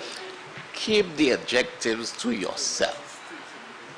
Or not the adjective, the adverb to yourself. Thank you very much, Mr. Speaker, for your counsel. Mr. Speaker, the point that I am making is this. The member comes here and he says reinstate the regulation which calls for the high-end branded hotels clause to be reinstated because he's obviously at odds with us amending that clause. Mr. Speaker, when you look at the list of projects approved by the CIP board under his oversight, and not all of the CIP projects, Mr. Speaker, are high-end branded hotels. And so I'm saying that the very law that he's asking us to reinstate, the very regulation, that has been violated already. And so it raises a question as to even whether he understands what he's asking us to do and whether he followed the same procedures that he's now asking us to reinstate. He did not. It clearly, and if you look at the list the of member the is CIP Mr. Speaker, on a point approved of projects, order. A point of order. not all of them Mr. are Speaker, high-end Honorable branded. member, we know the rule. He stands on the point of the order. Mr. Speaker, What's the point of order? he's misleading the House, Mr. Speaker. Mr. Speaker, the debate today is about reinstating a regulation. The objection I raised was a new addition. I never opposed high-end resorts. It's still there. High-end boutique hotels, it is still there. What I opposed was the inclusion that says any other project. The member cannot accuse me. And Mr. Speaker, this is going on. I've been tolerant, I've been patient, we've laughed and joked about it. But come on, it's becoming a little farcical right now, Mr. Speaker. Do you understand the... Good. Continue and stay. Very well, Mr. Speaker, but again, simple English. If he is saying that the third clause of the regulation, that he wants it to be discounted, right? It means, therefore, we are stuck with the original two clauses of the regulation. One is high-end branded hotels, and the other remain high-end boutique hotels. I am saying to him that if we do that, right, it will also collide with a number of, at least two projects that the board that he gave oversight to, right, would not fit the bill. And that regulation has already been violated. And I don't want to call names, but check the list, and we can go through them and tell me if they are all high-end branded boutique hotels, and if they are all high-end branded hotels. They are not. So you have already violated it. And so what we're doing, Mr. Speaker, is making it practical by adding the additional clause to say, right, to say that, listen, the Minister of Finance, the CIP board, and the Cabinet will also consider other projects where the Minister and the various levels of approvals deem necessary. That is the point. So what he is asking us to reinstate, he has violated that a long time ago. And I don't want to get into the business of,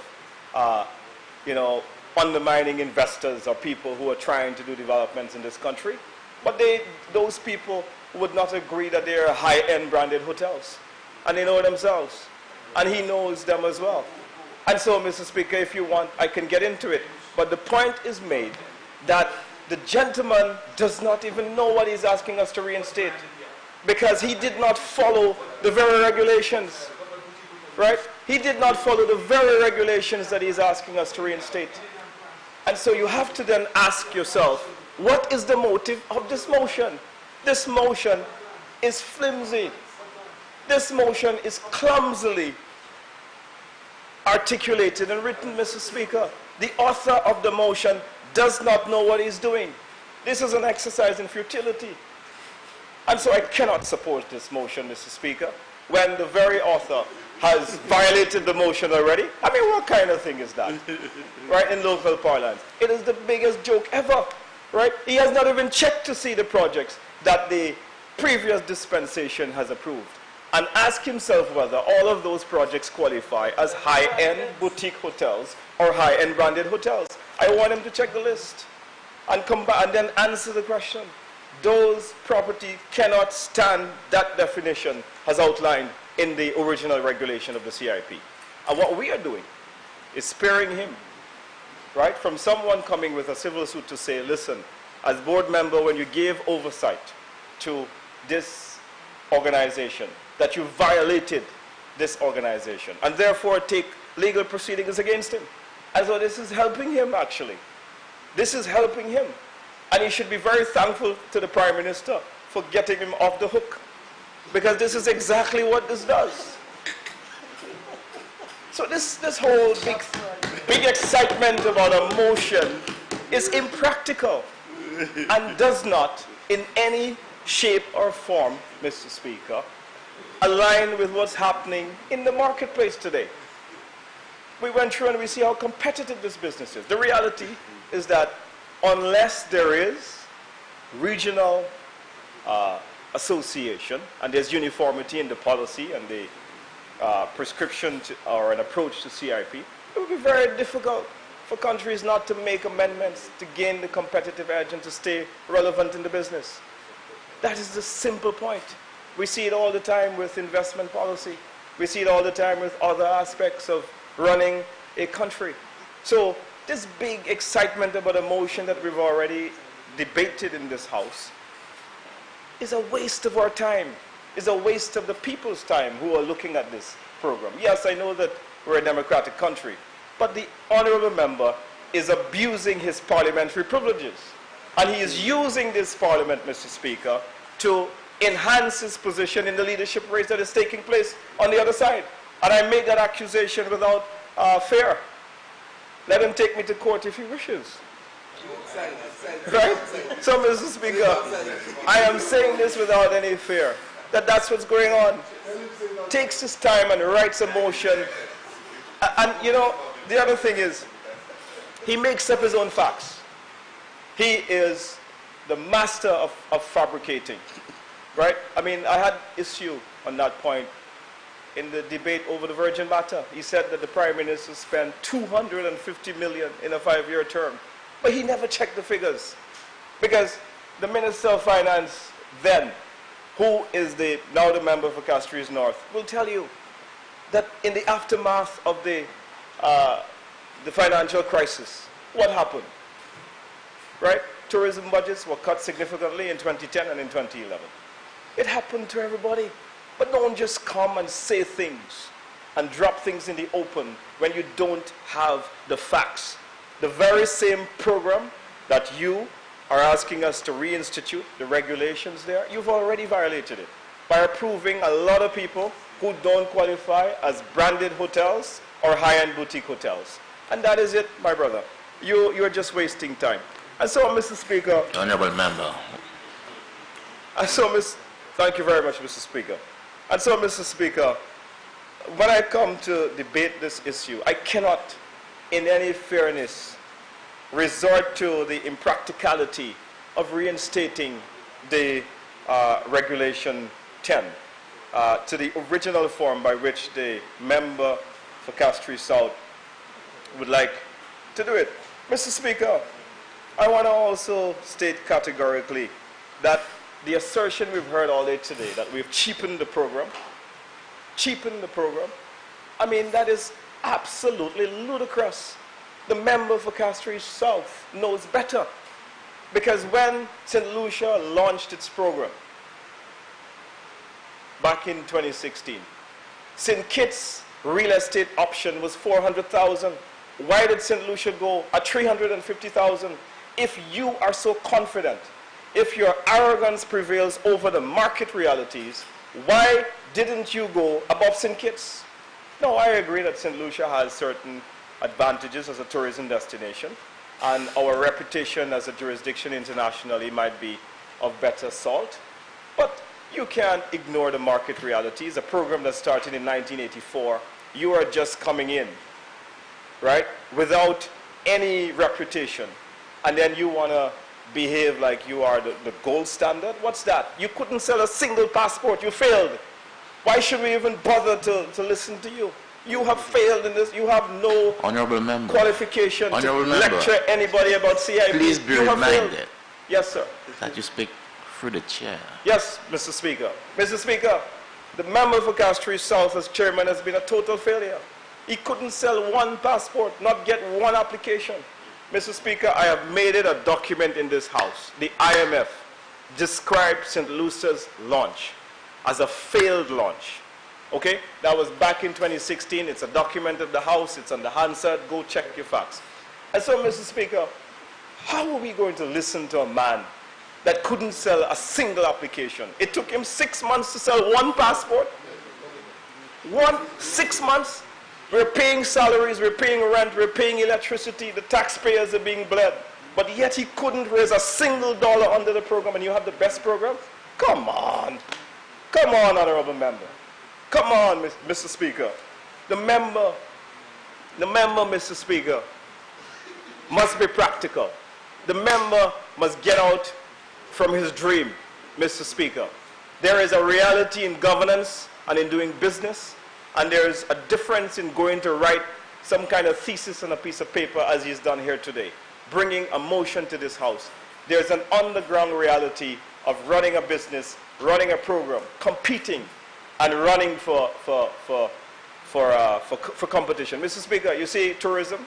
Look at how we're blazing, because we're practical about it, right? The Prime Minister comes in and says we need to market the destination. We're practical about what's going on. And so to stay relevant and competitive in CIP, It's not about staying in somewhere in a rum shop in Castries South and make up these positions that, this is what we need to be with a gold standard. How can you be the gold standard when you have failed? The gold standard means that you're beating everybody else. That's what that is, right? So don't come with these motions that really are not even worth the paper that they're written on, because they're not of good value. So, Mr. Speaker, I say to you that I have every confidence, Mr. Speaker, that this motion needs to be rebuked. This motion needs to be binned, Mr. Speaker. This motion is not worth the salt that it's placed on.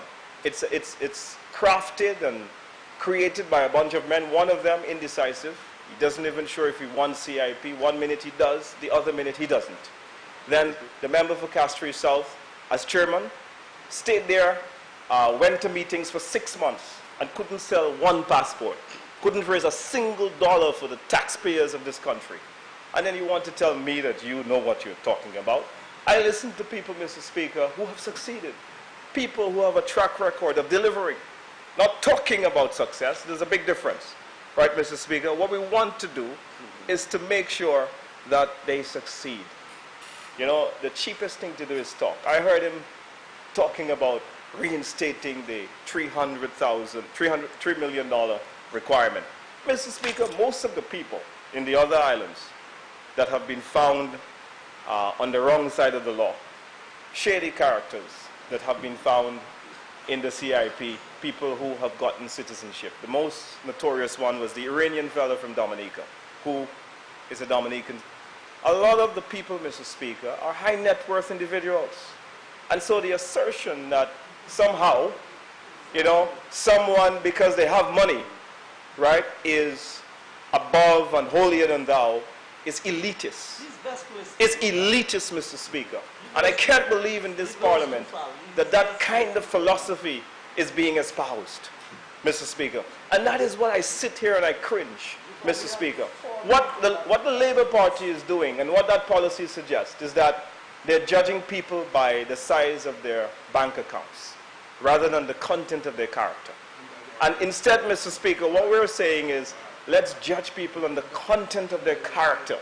Let's judge people, Mr. Speaker, not on the size of their bank accounts or how much money they have. This is absolutely ridiculous. Mr. Speaker, the Prime Minister elaborated and made it clear the process and why we had to go overseas, Mr. Speaker, in the Regulation 2, which is the other point brought forward by the member. And you could see, Mr. Speaker, this is not even an issue because it happens in business all the time. International business takes place. We are a small country. Our banking industry is very, very small. And so you could tell, Mr. Speaker, by the issues that he has brought to the House, that he's splitting hairs. And really, he didn't have something to bring to the House, really. What he wanted to do was to give himself a stage and give the opposition a stage. The parliament session was a bit too boring, so let's go there and, we'll get some television time. That's what political parties do when they're in opposition. So to come here, Mr. Speaker, right, with an issue that is very straightforward, right? All it says is that we will Honorable member. Yes. Now that is imputing improper motives on the part of the...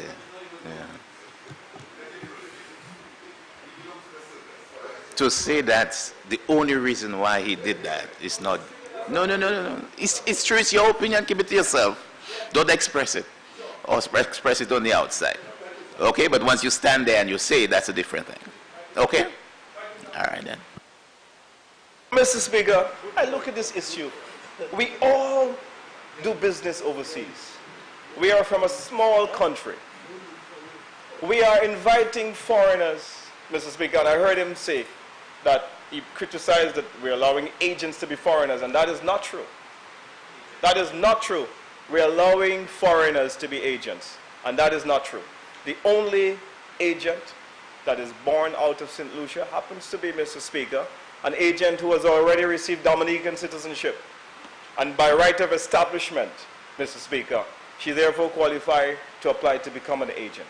There's no developer on the books, as the member has said this morning, Mr. Speaker, that is an agent as well as a developer. That's wrong. That's erroneous. And I can't believe that it would be allowed to come forward in this House. There's no developer that's an agent. That is incorrect. So, Mr. Speaker, we've been brought to this House to waste precious time, right, to debate whether we should have escrow accounts overseas. Pretty normal business transaction. Pretty normal.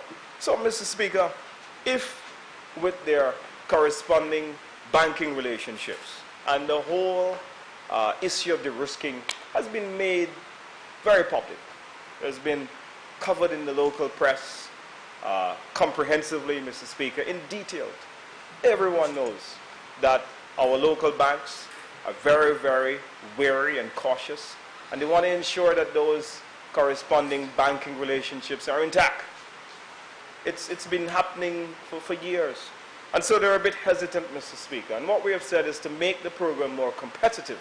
What we will do, therefore, is to then give the developer the option of having an escrow account overseas. It doesn't mean that we are releasing control. The Prime Minister has just explained. The escrow agent that is chosen by the developer, the government has to choose that agent. It must be approved by the government, Mr. Speaker. The escrow agent, Mr. Speaker, works in the interests of St. Lucia. What is the issue about? There's no undermining. There's no cheapening of the program or undervaluing its worth. This is absolutely ridiculous. And the member for Castries South, Mr. Speaker, I put it before this House, knows a lot better than to mention all of the stuff. I mean, it's incredible that when you give failures, Mr. Speaker, a chance to talk, they have the biggest ideas. They couldn't raise $1 in the program, Mr. Speaker. It's 6 months, $1. But, Mr. Speaker, here's the difference when you compare what has happened in the last 2 years. In the year 2017 to 2018, Mr. Speaker, right, under the stewardship of the Minister of Finance and the Prime Minister and his board, Mr. Speaker, in that financial year, CIP raised $27.8 million. Mr. Speaker, in the year 2018 to 2019, the same department, the same program, Mr. Speaker, because of the improvements we have made, right, Mr. Speaker, raised $61 million. That is success. He couldn't raise $1 in 6 months. But in the short space of time, the program is now raising millions to add to the development and the advancement of St. Lucia. It has been clear what the money has been used for. The Prime Minister enunciated that this morning. Roads and investing in St. Jude's Hospital, in the preparatory works that is taking place, tourism, marketing, capital expenditures.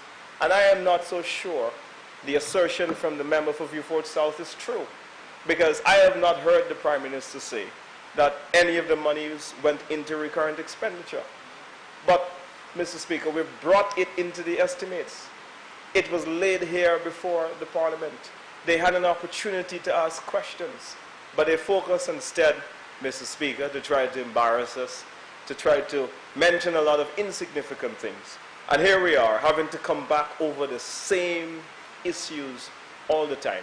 Absolutely ridiculous, Mr. Speaker. I cannot, in any good conscience, support this motion. Mr. Speaker, I categorically reject this motion, Mr. Speaker, and would like to prefer that it does not worth the paper that it's written on. Thank you, Mr. Speaker.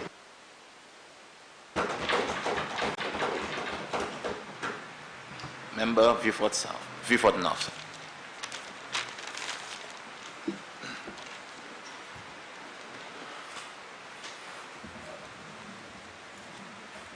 Thank you very much, Mr. Speaker. Mr. Speaker, I heard not too long ago a quote by you I never heard it like this before, Mr. Speaker, and I want to begin my presentation with it. I don't know if it's original, but I would assume that you put it together yourself. And I quote, a few minutes ago, Mr. Speaker, you said, and I quote, "We bring the voice of reason, being the voice of reason and the basis for the rule of law," meaning the Parliament, unquote. I was downstairs, Mr. Speaker, and in trying to explain to a member what this House is all about, you said this. So if it is not your original words, if they are not your original words, you let me know, Mr. Speaker, so that I may not use it and quote you in another forum. But I suspect these are your words. And these words really struck me. I told the leader of the opposition, wow, I never heard it said like this before. We, meaning the Parliament, being the voice of reason and the basis for the rule of law. And if this is so, Mr. Speaker, then this debate today, for me, what you said is the basis of all of it.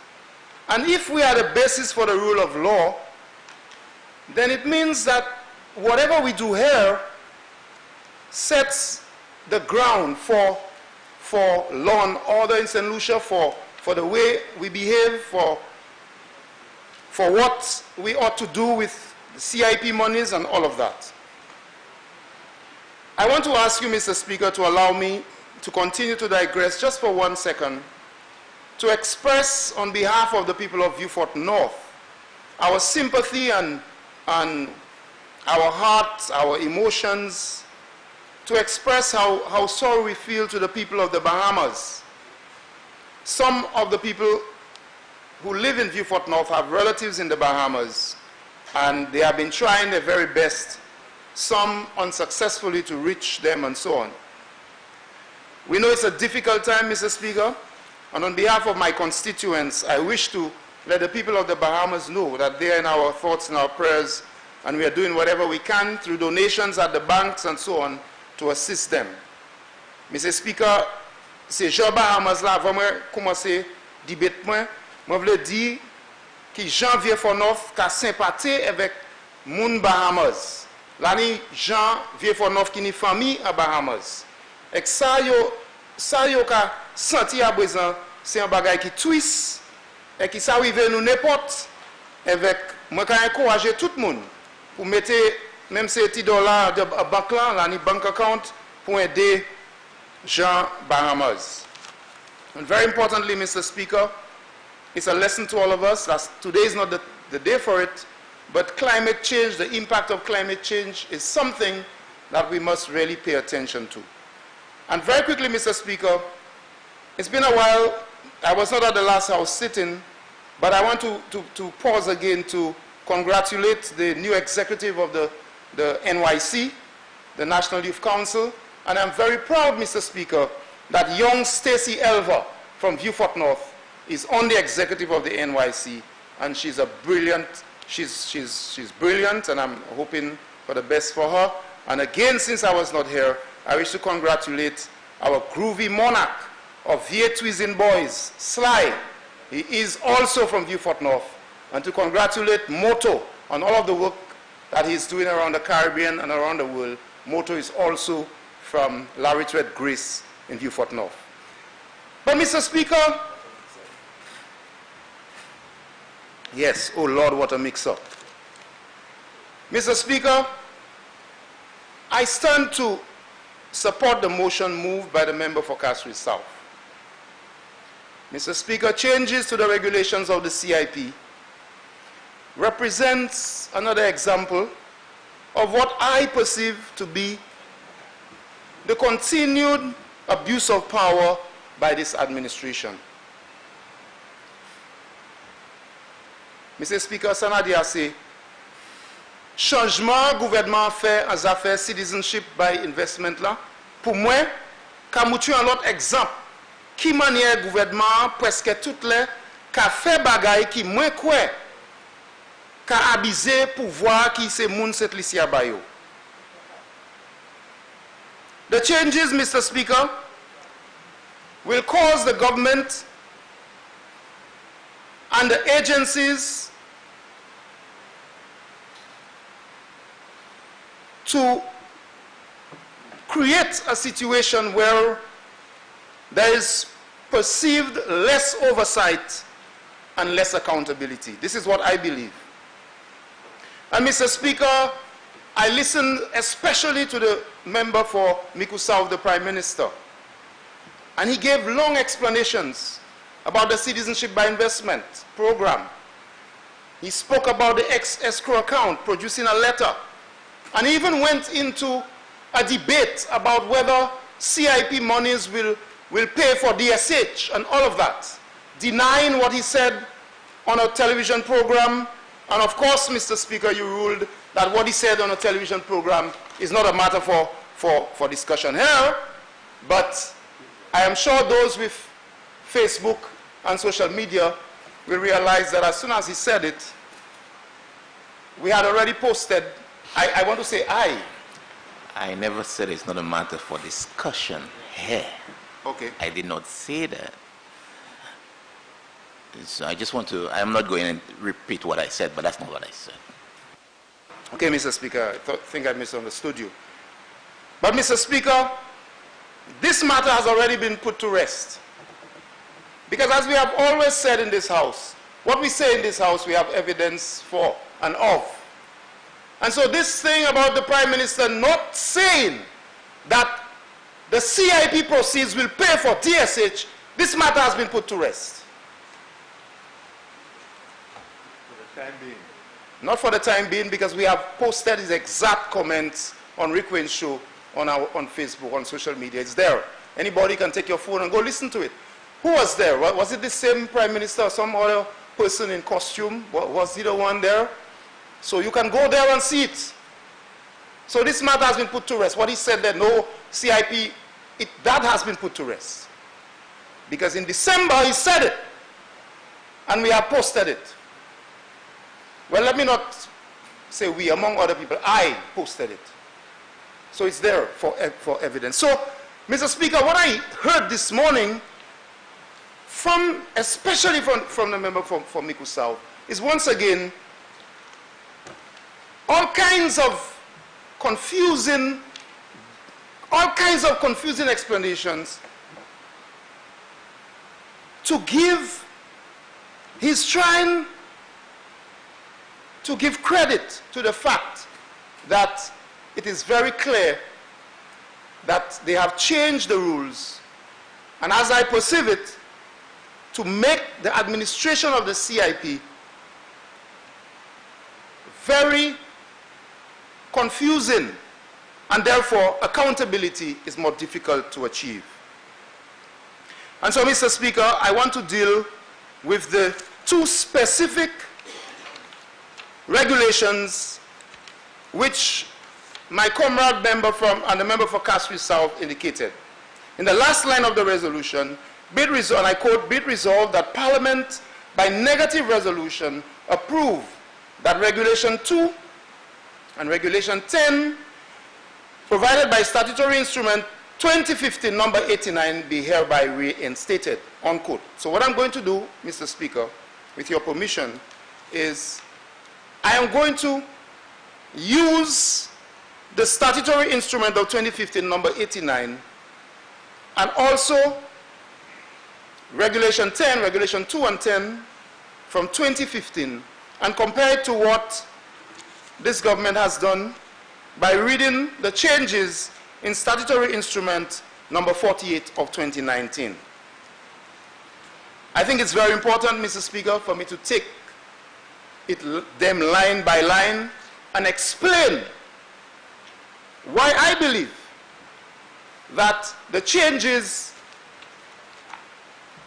will not be beneficial to my constituents, the people whom I serve, and to the people of St. Lucia in general. Statutory instrument number 89 of 2015, in the interpretation, Number 2, approved irrevocable escrow means, and I'm quoting, means the instrument used to hold the relevant funds in trust in St. Lucia for the applicant by an authorized agent, a registered trust company, or an entity whose business is the provision of trust or custodial services to be released upon the fulfillment of the conditions as agreed to by both the applicant and the board, unquote. So, Mr. Speaker, this is what the last Labour government had. This is 2015. And I want to explain this so we can compare to what this government has done. And as you said, Mr. Speaker, I really like that quote. We being the voice of reason and the basis for the rule of law. Let us analyze and ask ourselves whether the change is actually causing us to be more resolute as the voice of reason in this parliament. In 2015, we said that an approved irrevocable escrow means the instrument used to hold relevant funds in trust in St. Lucia for the applicant by an authorized agent. Used to hold relevant funds in trust in St. Lucia. So it is very clear, Mr. Speaker, that the intentions of the last government were to ensure that the funds were kept in St. Lucia.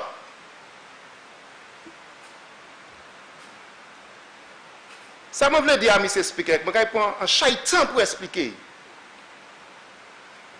I believe it's my responsibility. The last government intended, by way of this statutory instrument, for the funds to be held in trust in St. Lucia. Parce que ça, dernier gouvernement a dit, l'argent qui a évolué, ça fait par CIP ça là, qui a dit dans St. Lucie, il parle dans la banque l'autre pays, il a tué l'argent ça là, a dit dans la banque St. Lucie. By an authorized agent. Ça veut dire en compagnie, un monde qui est autorisé pour tuer l'argent ça là. Mais a dit dans St. Lucie. And it continues, Mr. Speaker, to be released upon the fulfillment of the conditions as agreed to by both the board, by both the applicant and the board. Comme ça, pour l'argent ça l'a servi, il y a cette ici, à la banque cette ici, pour y servir, board là, avec mon qui a apply là, il y a tous les dénis pour d'accord qui manière l'argent ça a été dépensé. And that is how it was. A while ago, the Prime Minister indicated, or the member for Miku South, Prime Minister indicated, oh, the money did not belong to the state. The suggestion, Mr. Speaker, is that if the money doesn't belong to the state, that's my interpretation. The suggestion is that the money does not belong to the state. So why the thing about whether it's in St. Lucia or out of St. Lucia, and the money does not belong to the state anyway? So if that's the case, why would the regulation state that the conditions have to be agreed to by both the applicant and the board? Why? So if we had no reasons for joint action, well, put the money anywhere and allow the applicant to use it as he or she please. But it actually states that there needs to be agreement, agreed to by both the board and the applicant. So, dernier cas, Mr. Speaker, nous te voulons assurer que ce n'est pas des affaires côté moun qui juste prend l'argent et fait n'importe ça vous voulez. Des affaires vaille-ti-vaille. Secondly, Mr. Speaker, so this concerns me that once again, Mr. Speaker, there is the notion that it is St. Lucian. The money has to be in St. Lucia. And it reminds me of so many things that have happened with this government, where SAINT-LUCIA is concerned, or SAINT-LUCIANS. So it has to be in St. Lucia because we want to ensure that there is scrutiny, that we ensure that what is happening in St. Lucia with the CIP is protected and there is agreement between the board and the applicant. That was the intention. Now let us compare what this government did. And I'm reading statutory instrument number 48 of 2019, amendment of Regulation 2. Regulation 2 of the principal regulations is amended by deleting the definition of the words approve irrevocable escrow and replacing the following: approve irrevocable escrow means the instrument used by a registered and regulated bank in St. Lucia for the application to hold relevant funds in trust, which funds are to be released on the fulfillment of the conditions as agreed to by the developer on the board. B, includes, if an escrow account cannot be established in St. Lucia, the establishment of an escrow account by a registered and regulated bank outside of St. Lucia. Outside of St. Lucia. Now, Mr. Speaker, while members on this side have spoken about it before, we being the voice of reason, which is part of your quote, we being the voice of reason, why would this be changed? What's the reason? Is there some plan to operate this all of this CIP outside of St. Lucia? I'm searching for the voice of reason. Maga made kailaki pour raison. Pas pour moi on mais pour Jean. Maga made kaila qui manière l'argent qui involve les affaires CIP ça là après ce gouvernement a dit ou ça mettait à banque l'autre pays. Why? What is the... I hear all this thing about banks and rules and what is happening to banks and scrutiny and that kind of thing. Well, that should be a good thing.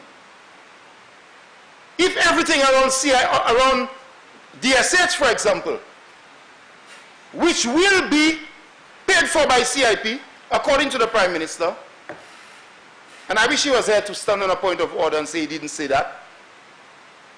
It would give me a perfect opportunity to play the clip. I wish he was there. Where is he?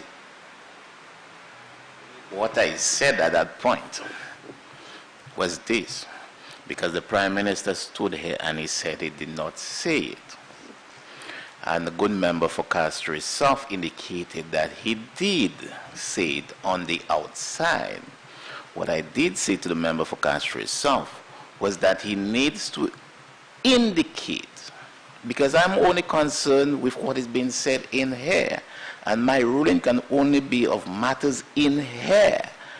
So if you're going to say he said it on the outside, all I indicated then was for you to be more specific to say where he said it, so that we're not confused as to what is being said, because he actually said in here that he did not say it. The only way any member in here can challenge the Prime Minister is if he misleads the House in here. Not on what he said outside. I can't take him on what he said on the outside. You may proceed. Thank you, Mr. Speaker. So, Mr. Speaker, he did say that CIP would pay for the DSH. And the question is, if this is the case, why is it necessary for there to be an escrow account established outside? And my point is, Mr. Speaker, this once again adds to the litany of actions by this government that has created a story of the St. Lucian as an outsider, that continues to build a story of St. Lucia as the outsider. That is what is happening here, Mr. Speaker. If we look at the amendment of Regulation 10, and I am concerned, just as the member for Castries South, amendment of Regulation 10 in statutory instrument number 48, 4(1)(c), any other project that the minister, on the recommendation of the unit after consultation with cabinet, considers necessary. Why am I concerned? The member for Miku South continues to say that the CIP funds, a statement on the CIP funds was made in the appropriation debate. And he continues to say that they made full disclosure on the CIP funds. Well, I did not know, for example, that the CIP funds paid $14 million for the range. I did not know that. I don't know if it's in the estimates. I don't know where in the estimates. I tried to look for it. I went for a book deliberately, and I looked for it. So maybe the member for Castries South can again ask the question, because it was indicated that full disclosure was made during the debate. But today I'm hearing that CIP paid $14 million to range. And we know they paid a lot more. So again, Mr. Speaker, it's confusion. And all of the lines of expenditure that was enunciated by the member for Miku South and Prime Minister earlier, when he spoke about what CIP monies were used for, begs the question. There's a lot of confusion, Mr. Speaker. You go to Dominica, and you know that CIP funds are building beautiful houses for people. So you say, yes, that is CIP. You go to another country, CIP funds are doing X, Y, and Z. Yes, CIP. But you come to St. Lucia, and you have to beg the government, and they give you an obscure report. First time you heard about $14 million being paid to range, you heard payments to all kinds of things. Today, Mr. Speaker, payment to all kinds of things, and the Prime Minister says, go to the estimates to get it. I went to the estimates, and I can't find the $14 million for range.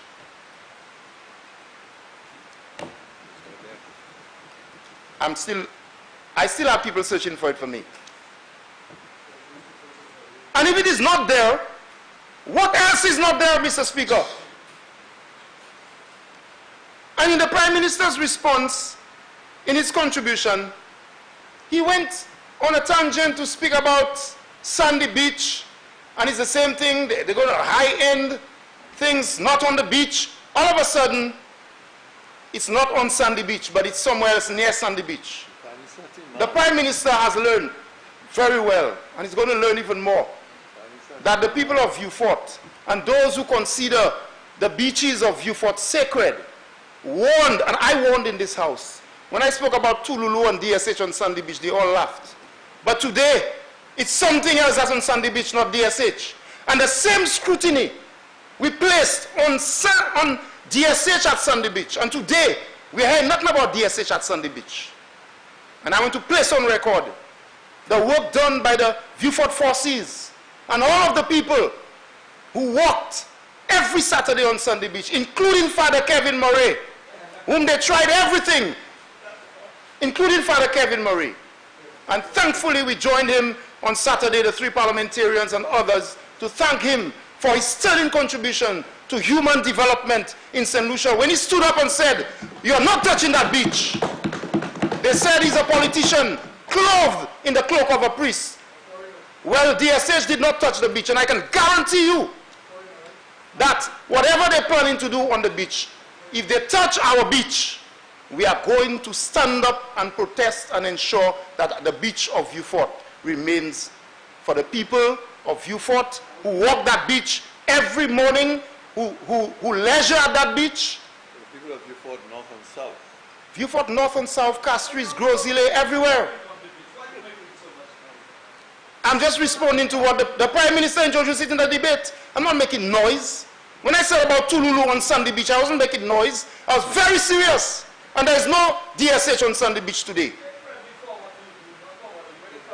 I give credit to God, not to me.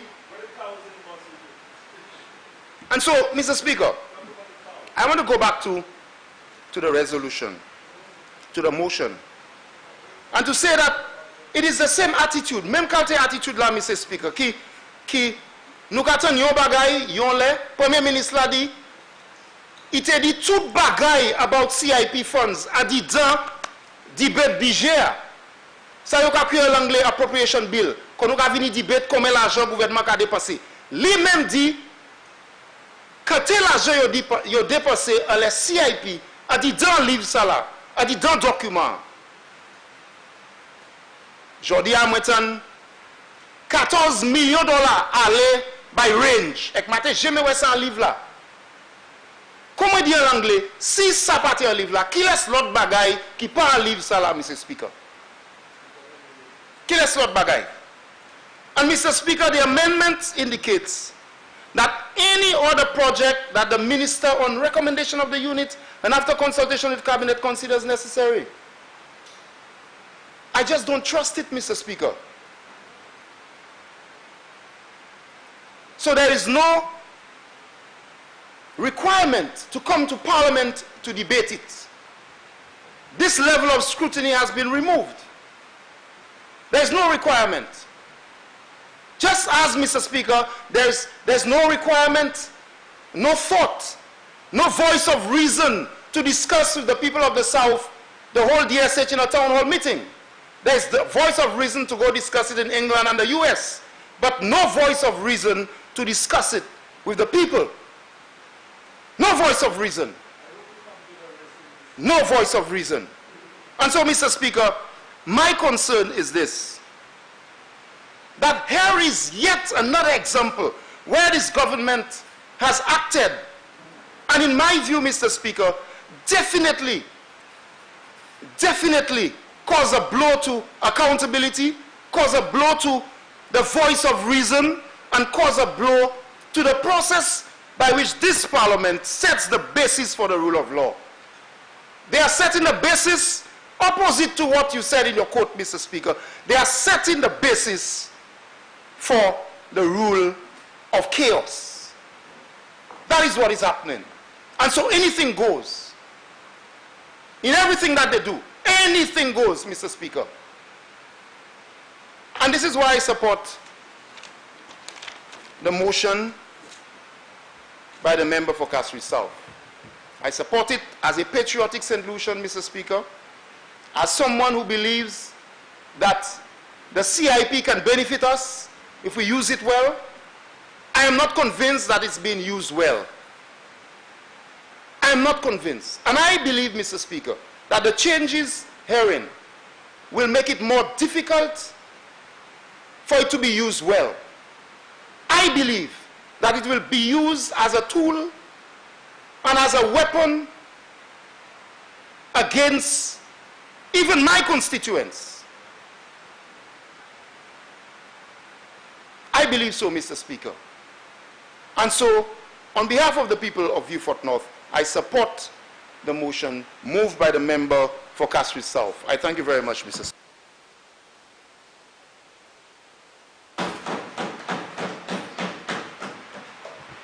Member for Castries South East. Thank you, Mr. Speaker. Mr. Speaker, I was not present at the last sitting of the House, and I was told the Parliament was dismissed early because I wasn't there. So I was hoping the same would have happened today, and I would not have had to say anything much. But I realized the debate requires some input in terms of what has transpired. But, Mr. Speaker, like some of the colleagues who have gone before me, I do want, on behalf of the people of Castries Southeast, to express our deepest condolences to the people of the Bahamas. The losses there are catastrophic, as we have heard, and our heart really goes out to them in this time, because we know the process of rebuilding after a disaster of this magnitude is no easy task. And we trust and pray that what needs to happen will happen quickly, so that these persons can get the level of relief that is required. I also want, on behalf of the constituents of Castries Southeast, to extend our sincerest condolences to the Sipal family on the passing of Shaz in a very tragic vehicular accident. Mr. Speaker, we have lost many young persons through accidents of that nature, and I can also use this opportunity to appeal to our young people especially to be cautious when they are behind the wheels, especially with these very fast vehicles that we have. And at the final one, I do want to mention, Mr. Speaker, is the family of the young man, Mr. Vic Dennis, who met his death while he was in his own home in Sarah. This is a very unfortunate incident. The family is taking it very hard, and our sympathies and prayers goes out to them in this process of grieving.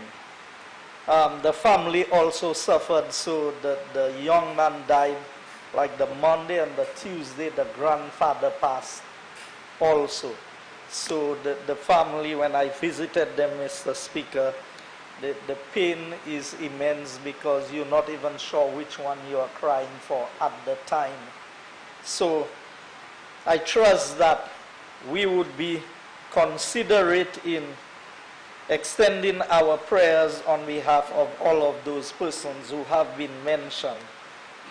Mr. Speaker, we come to the substantive motion before us today for debate. Mr. Speaker, the debate is one that begs the question, and it is a negative resolution as is outlined in the paper. And Mr. Speaker, I want to think that this motion of a negative resolution is as negative as the persons who are presenting it. Because, Mr. Speaker, the Parliament is designed for debate and for raising questions. And I think it was good that this type of resolution can come when an SI has been passed. So in no way am I hitting against this. But Mr. Speaker, when you look at the level of the discussion, if we are serious about the development of this country and what is required for the advancement of St. Lucia above our own political aspirations, motions like this would be debated on more substance than what is presented in this honorable House today. Mr. Speaker, just calling for the reinstatement of certain sections, how does that address the core concerns? Because, Mr. Speaker, this was not born out of thin air.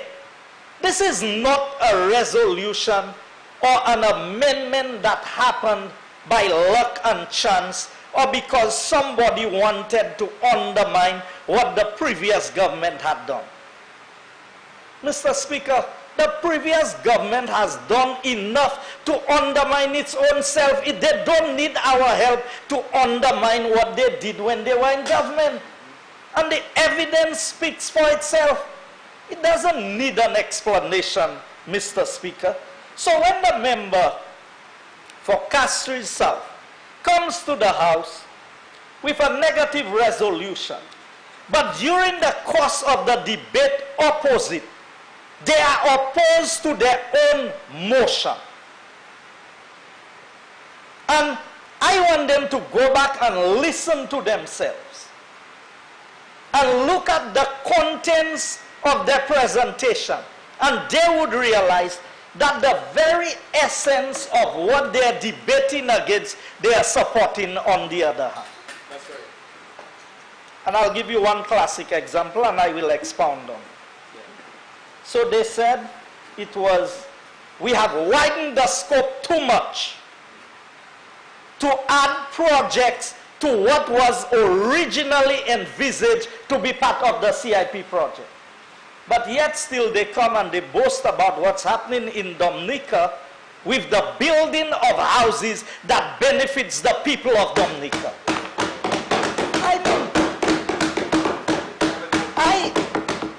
Mr. Speaker, loss is too weak a word to describe the debate opposite. Because if we do not widen the scope, does Dominica have the limitations that we have to their CIP program? And if they have these limitations, would the government of Dominica be able to use the resources of the CIP to benefit the persons of Dominica by building houses for people who got damaged after the hurricane?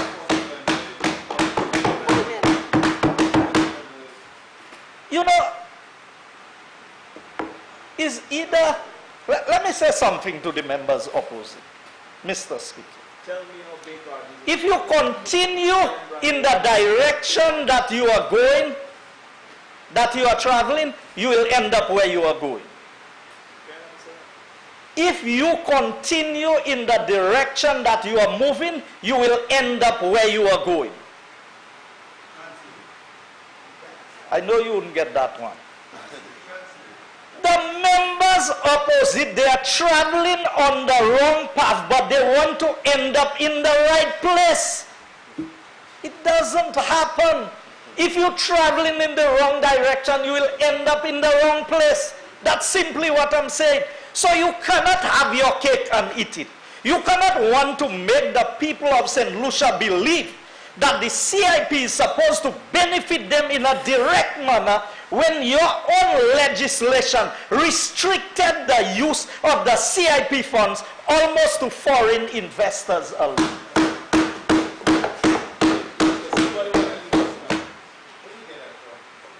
Mr. Speaker, let's go to the core of what, let's go to the core of why this government had to make certain changes. Because, Mr. Speaker, the Citizenship by Investment Act of number 14 of 2015. Now, note what I'm saying, Mr. Speaker. 2015. I happen to have been seated on the other side of the Parliament. The member for Beaufort South, Labrie, Castries East, and Beaufort North was seated on this side of the House. They are the ones who passed the legislation, Mr. Speaker. They are the ones, when we raised the questions about the supporting legislation for CIP, they said, go ahead. We will present it later. They passed it in 2015. And they want to make you believe, you see, there's a difference between the launch date of CIP and the passing of the legislation for CIP. So legislation was passed in 2015. The program was launched much later. So don't tell me that you are going to launch a program You have made provisions, and the member for Castries South.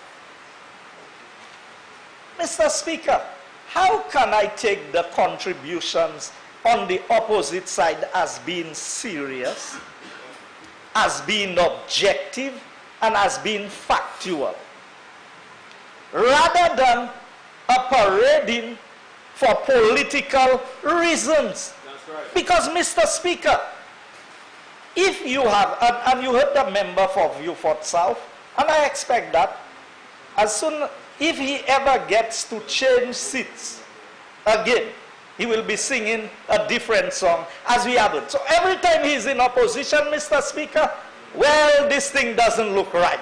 If I had a chance to do it again, I would do it differently. As soon as he gets back to the place where he can do it differently, he goes back and does the same thing that he always does. A leopard cannot change its spots. That's why I said, Mr. Speaker, if you continue traveling the road you are traveling, you will end up where you are going. Okay? So that is the problem that we have there today.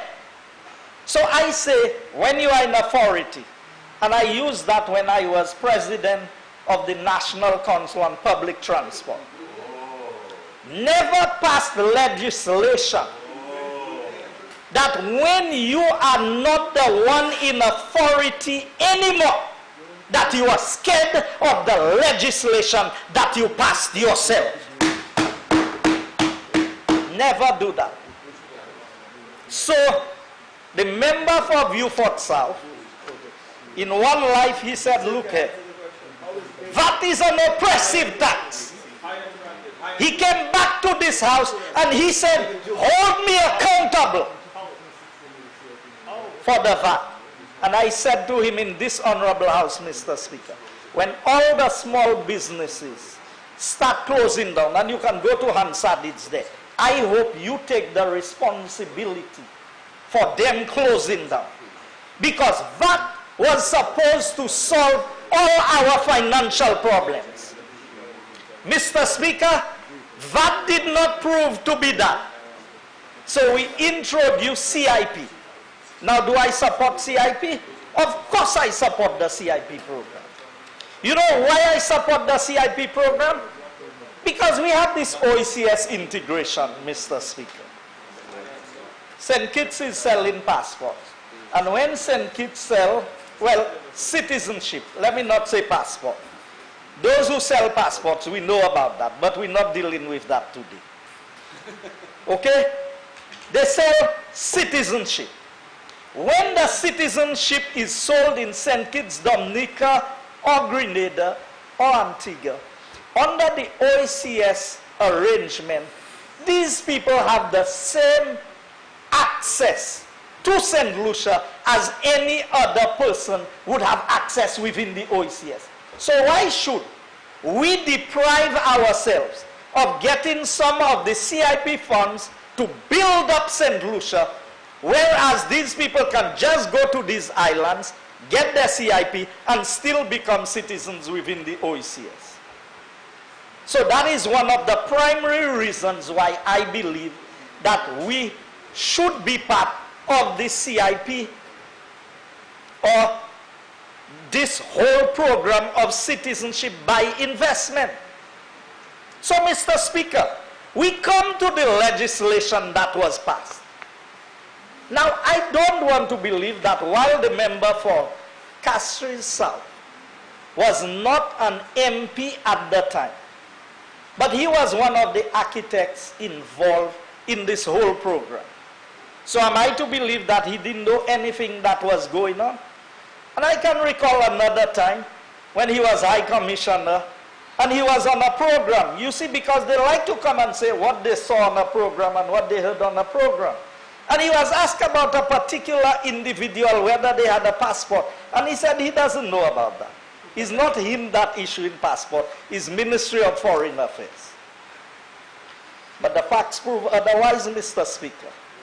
But I will come to some of this as we go along. Because when people want to use information conveniently to mislead the people of St. Lucia, we have a responsibility in this house to call them out. So, Mr. Speaker, the members opposite passed a piece of legislation. Page 279, section 43, under the subheading St. Lucia National Economic Fund. It says the St. Lucia National Economic Fund is established. It didn't say will be established. It says it is established by virtue of this act. Then it says qualifying investors of cash, investments of cash shall be paid into the St. Lucia Economic Fund. That is line number 2.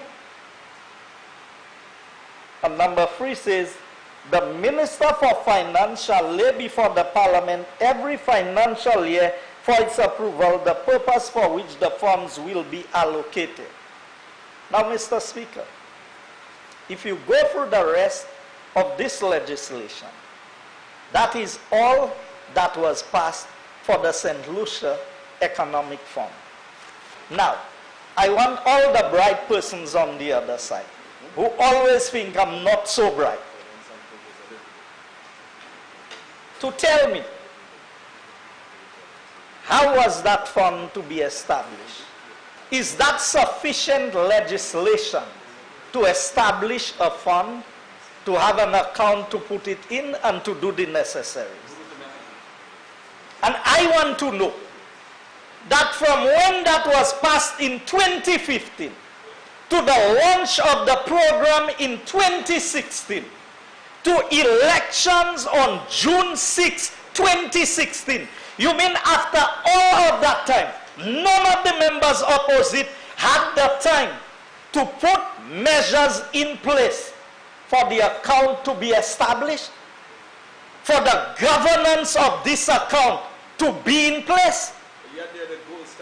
And today you want to come and advise a government that understands governance, how to govern an economic fund. So, Mr. Speaker, what happened? When we came in, what did we do? Where is the safest place to have any funds belonging to the state? And by their own admission, when the Taiwanese funds were being used through the Taiwanese embassy to implement projects within the various constituencies, the government took a position the money should be in the consolidated fund. So the Taiwanese grant funding can go into the consolidated fund and be accounted for. But the money from the donations of the CIP cannot be in the consolidated fund. And if you knew they needed mechanisms, now, Mr. Speaker, I can derive 2 positions out of that. That was a false launch. Maybe that was part of fake news. Because, to me, if you start a business and you expect to generate revenue from the business, what do? If people are going to write you checks, they don't want to write the check in your name, they will write the check in the name of your business.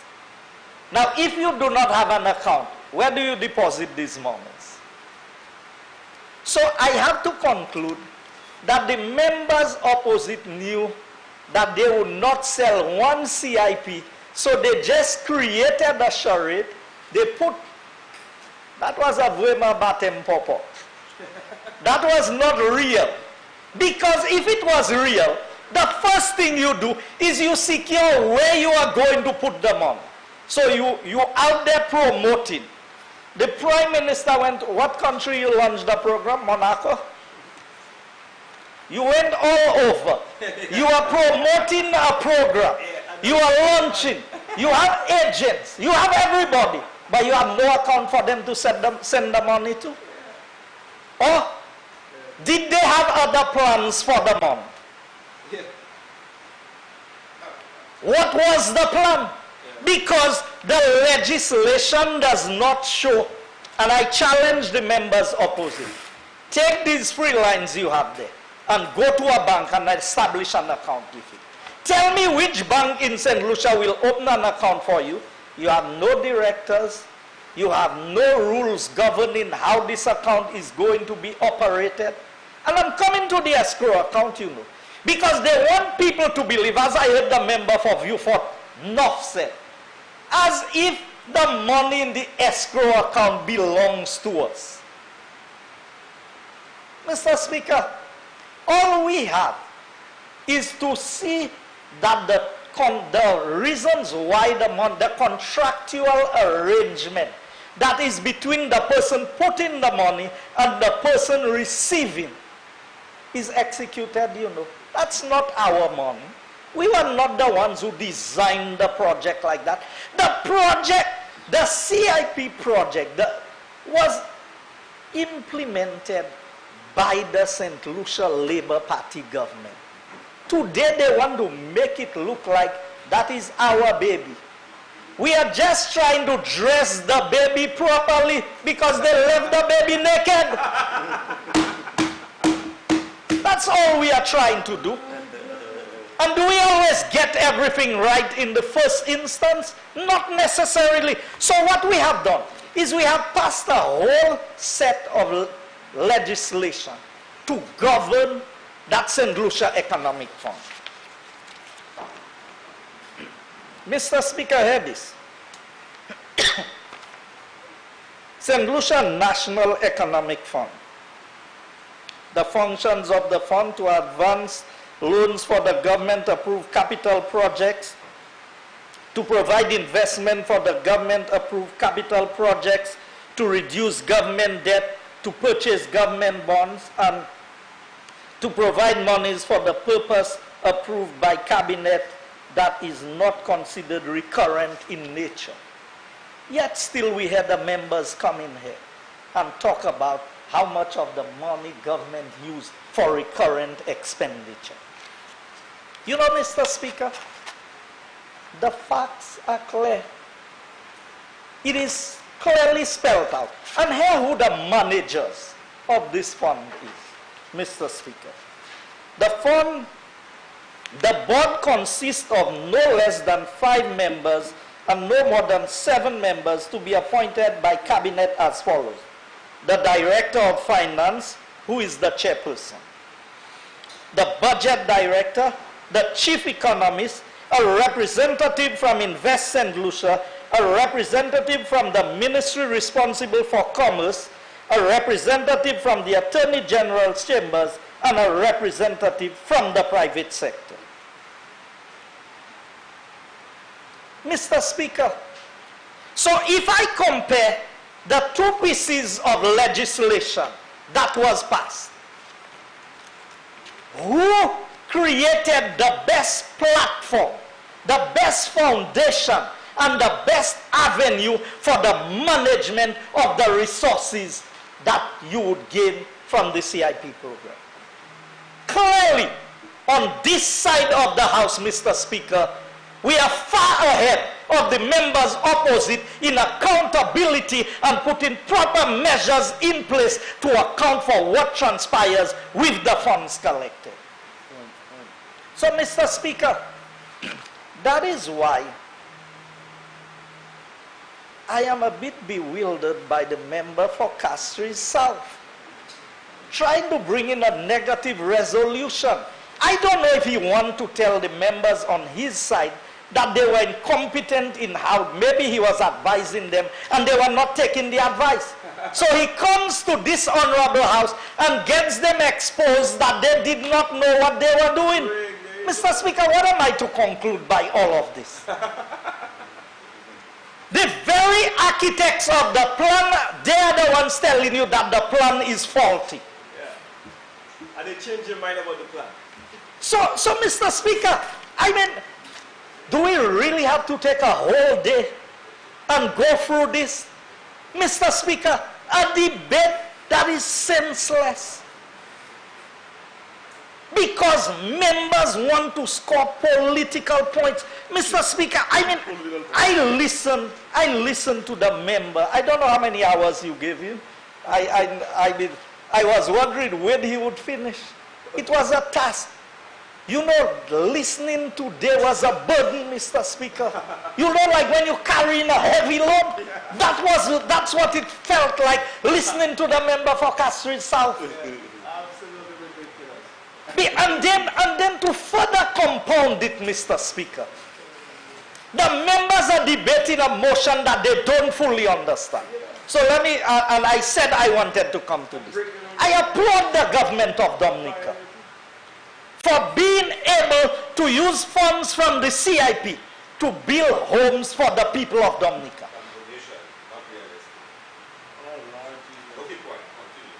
Mr. Speaker, the member for Castries South, you can call it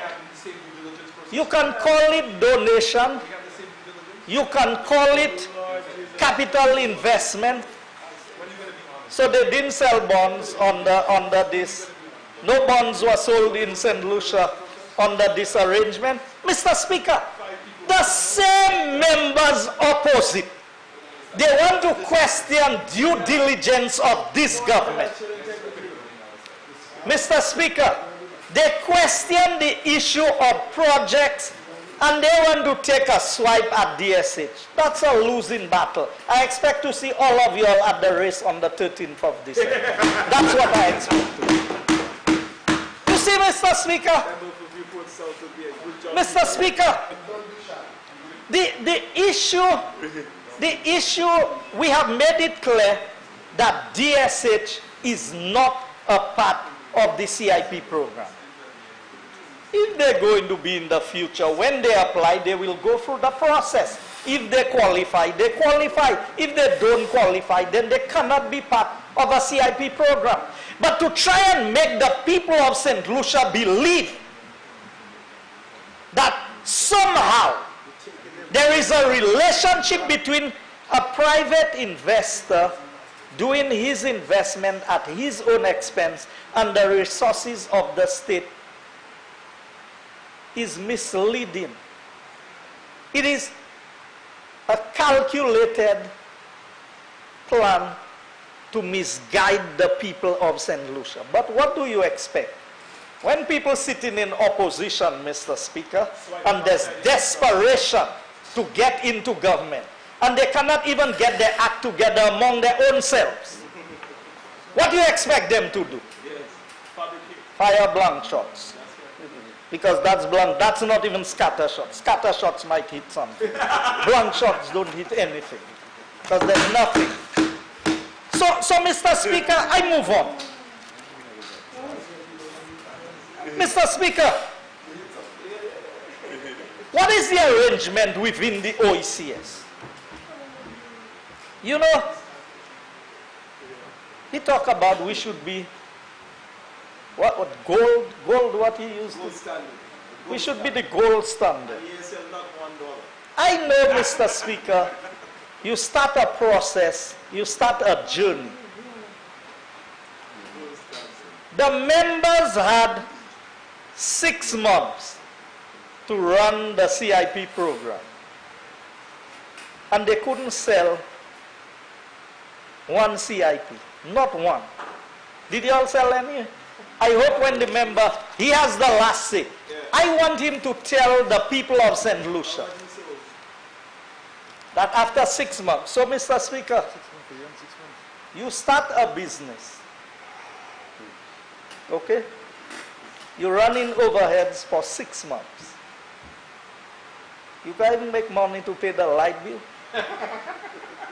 You know, you mean after 6 months, nobody had the confidence to say, look here, this program is a viable program. Mr. Speaker, when you enter into a market, and you want to compete, if you are a latecomer, there are things you must do to get people focused on you. And it was ill-conceived to think that you could launch a program and you could go at the high end. And you would all of a sudden be attracting. And I paid particular attention to what the member for Beaufort South said. That's what they taught him in communism class. The member for Beaufort South made a significant point in how long is this program going to be around? And who has the opportunity to cash in on the program? So the members who think, now Mr. Speaker, I'm trying to rationalize what they are saying. So they said, you are coming, new entry into the market. But you have already set limitations on yourself. So you say you're only doing 500 a year. Can you imagine if the Minister of Tourism was to say, we only receiving 1 million passengers coming to St. Lucia this year? Now, Mr. Speaker, Guamundiu, uka bat fair apata show. You hit the iron while it's hot, because that is how you can shape the iron properly. So the very perception that if the market has appetite for 1,000 people, but you are saying, no, I'm not doing 1,000, I'm doing 500 this year. So the rest of you can go to Dominica, go to Grenada, go to Antigua, and buy over there, because I'm not selling. Mr.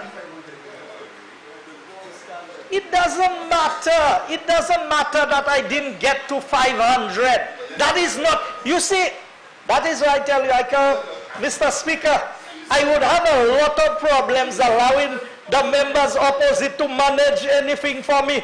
It's like too many customers coming into the shop. They'll say, no, there are too many of you, don't come here. Go somewhere else and buy. That is the philosophy by which these gentlemen on the other side want to govern the country, Mr. Speaker. So, there are times when the market has appetite for certain things. So, basic common sense would tell you that if you can sell 1,000 this year, sell 1,000, because next year you might only be able to sell 100. That's basic common sense in business. That's right. It's not a car you manufacturing and you can only manufacture a certain number of cars for the year. So your sales projection must be in conformity to the number of products that you can make. So the members opposite, when they were in charge of this program, they started a program that was destined to fail. It was, from the very inception, it was badly conceptualized, and the rules they put to govern it didn't make sense. Now they're afraid to raise some money. It will put them in a political So you limit what you can do, the scope of the projects that you can cover, number one. Number two, you limit yourself to the number of people that you can sell CIP to. In which business you? Mr. Speaker, while we are struggling here, Dominica is selling 1,005 for the year. Yes. I will come to why we are struggling. Don't you worry. I will come to why we are struggling. So, Mr. Speaker, when you are late entrance into a market, people will take time before they buy into your product. I didn't say you are supposed to sell enough. I said you didn't sell one. That's all I said. I didn't say the one that was sold was not through CIP. But I'll come to that. Mr. Speaker, so I'm trying to rationalize this so that people can understand, Mr. Speaker, that governance is not what we say with our mouths. Governance is not the posture that we take in this house. Governance is when the rubber hits the road, what do you do? What kind of rules are you implementing? And how beneficial is it to your country? So if you are the leader and if you have a targeted approach as to how many CIPs you want to have in St. Lucia. So here's what I would say, Mr. Speaker. If I was sitting opposite and I was looking at it maybe from their lens, although I don't think that's possible, but looking at it through their lens, it would be easier to say, okay, for the next 10 years, my CIP program should be 5,000 people. If I get the 5,000 in year one, I sell the 5,000 in year one. It doesn't, you're refusing money. The whole idea of CIP is to raise money. But you have set a standard for yourself that once you say no to somebody, so people don't know you're not serious. Even the investor, okay, the agents that you employ. You employ agents that are selling to other countries. And they have no limitations in how many they can sell. But you give them limitations. Why come into your market? Why would you be the #1 product on my line of sales? When I know by the time, if I go and I spend money and I market and I do all the things, by the time I reach a certain number, you tell me, but why did I spend money for marketing and I cannot sell the product? Because you have capped your product at a certain point. So you need to understand, while you are trying to advise us, you made some fundamental mistakes in the way that you administered this whole program.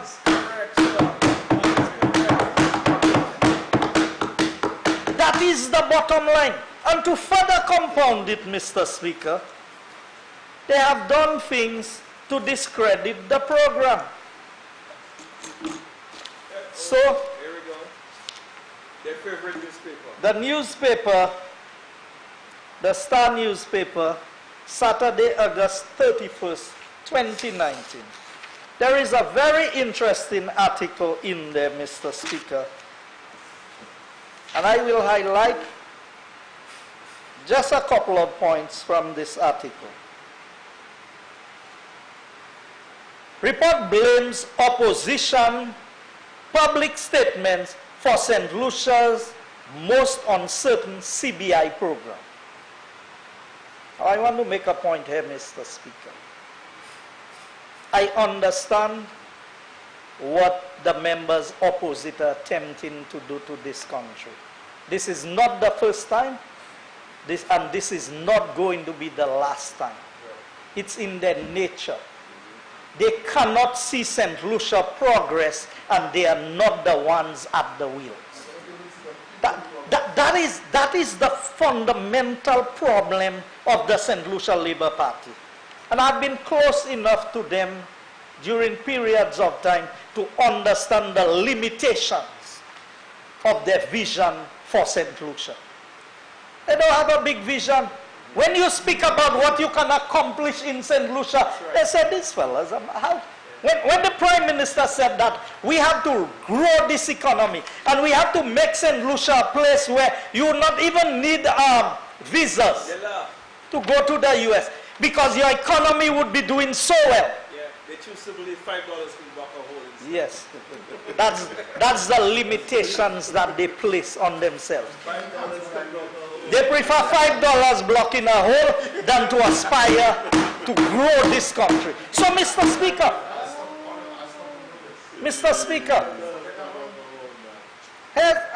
the track record is clear, you know, Mr. Speaker. This debate will not permit me to go down the line. But anything they have to do to destroy the economy of St. Lucia, to give them an outside chance of winning an election, they will do it. And the banana days, the burning of banana sheds and the coupe pa coupe is testament to what a Labour Party would do to be in office. Mr. Speaker, on a point of order, Mr. Speaker, on a point of order, the member is misleading the House. The member is saying burning of banana sheds, coupe pa coupe is what a Labour Party, Mr. Speaker? Are you ascribing that to members of the side to the Labour Party. Can I answer the question, Mr. Speaker? Do not describe it to members. Mr. Speaker, Pat Joseph was a senator of the St. Lucia Labour Party. He's not there to defend himself. On a program with Mr. Speaker, on a point of order. Said Mr. Speaker, on a point of order. Mr. Speaker, on a point of order, the member mentioned someone's name. He's not here to defend himself. I don't think he should be allowed. He's not here to defend himself. Well, produce the Hansard of the Senate of that time. You can't just stand up there and say, Pat Joseph. Oh, so now can it buy about that's review. Produce the records. Don't just say produce the records. Honorable member, there are times I allow names and there are times I don't. I would just say be careful and proceed with caution. Thank you, Mr. Speaker. Thank you. I'm so guided, Mr. Speaker. So I move on, Mr. Speaker. So, Mr. Speaker, when I do things, I take responsibility for what I do, you know. I'm not afraid. You know, some people, Mr. Speaker, in this honorable house, they are very sensitive about things. They do things, Mr. Speaker, and when you highlight it, they tell you, oh, prove it. They come and say all the things they heard on radio, on newspaper, on social media. But anytime you challenge them, produce. I don't need the transcript. I don't worry about what he said. Mr. Speaker, I move on. I have the transcript here. So let's hear what this transcript says. Yes, let's hear what it says. It says, the report describes St. Lucia's program as the Caribbean's most politically divisive, referencing the opposition SLP's promise to review all successful applications for citizenship if and when they return to office. Thank God, Mr. Speaker, they will not return to office. Because, Mr. Speaker, that is reckless and irresponsible behavior by people who have held the highest office in the land. Because, Mr. Speaker, they know very well you cannot go and legislate retroactively and come and penalize anybody on the basis of legislation that is passed after the fact. So what is the intention here, Mr. Speaker? What is the intention here, Mr. Speaker? So because they are not the ones administering the CIP program, they have caused the whole world. And that is why St. Lucia's CIP program is not doing as well as it should be doing. Now, Mr. Speaker, this government, in government or in opposition, will be more responsible than the Labour Party can ever be in government or in opposition. You know why, Mr. Speaker? Because that is not the first time it has happened. The member for Beaufort South said that he would write to investors to say... Never said that. Of course you did. Never ever. It's there on the tape. You want me to get the tape? I'll bring the tape, just like give the criminals a break in Beaufort. I'll bring the tape. I'll bring the tape. So, Mr. Speaker, this is not the first time this has happened. And it is sad that the same gentlemen, the same honorable members, Mr. Speaker, who today want to stand in this honorable house and say we want to protect St. Lucia, we want that program to do well, we want it to be administered well. They are the same ones, for cheap political reasons, would undermine the effectiveness of a program that can bring substantial benefits to the people of St. Lucia. Mr. Speaker, narrow self-interest. This is a very sad day for St. Lucia, that the members opposite would resort to that level of politics. Mr. Speaker, the report goes on to say more. It says the report reads in part, There are concerns with respect to the real estate arm of the program, which has seen project cancellations and suspensions, and which currently only feature one approved development. There are also continued claims by the St. Lucia opposition party that legislative changes to the program will be repealed upon a return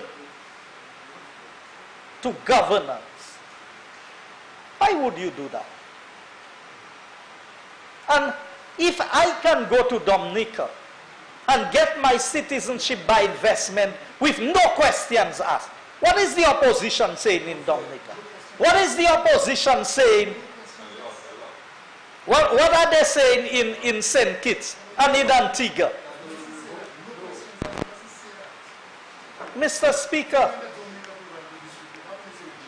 the evidence is clear that the members, and Mr. Speaker, there will be other times and other places to expound on this. But what is done here is calculated, is wicked, is intended to marginalize the people of St. Lucia. Mr. Speaker, I want to challenge the members opposite to tell them, if they had followed the right procedures, tell them, ask them for me, Mr. Speaker, and I hope the member for Castries South, when he stands to make his contribution, can answer why the program was launched and there was no bank account. I want him to tell the people of St. Lucia where the bank account was for the economic fund. I want them to tell us that. Because they're saying we just came and we are making changes. If you want to say the bad, say the good. And if you want to say the good, say the bad. So, Mr. Speaker, the evidence is, it goes on further to say, at press time, the only approved real estate development listed on the St. Lucia CBI program website is the Plan Canal Resort by Galaxy Group. Mr. Speaker, if the published records are showing that there's only one approved CBI project, why would members continue to attack a private investor who is investing his own resources into a development program in St. Lucia and continue to attack this project as being part of the CBI program, when they know full well? Now tell me, Mr. Speaker, how am I to describe the actions opposite? They want to tell you, bring the record, bring the proof. So I want them to challenge the record that is in this newspaper and show where there are more approved projects under the CIP arrangement. Because, Mr. Speaker, it is not fair and it is not right that a responsible opposition would behave in that manner to undermine a project that can be beneficial to St. Lucia. So let's flip the coin to the other side, Mr. Speaker. If the UWP is in opposition, and we say, whenever this government, whatever this government does, we will undo it, where does it leave St. Lucia? So who's going to stop? I believe the members opposite owe St. Lucia an apology, Mr. Speaker, and a withdrawal of this statement and a full condemnation of the pronouncements that they have made on this matter.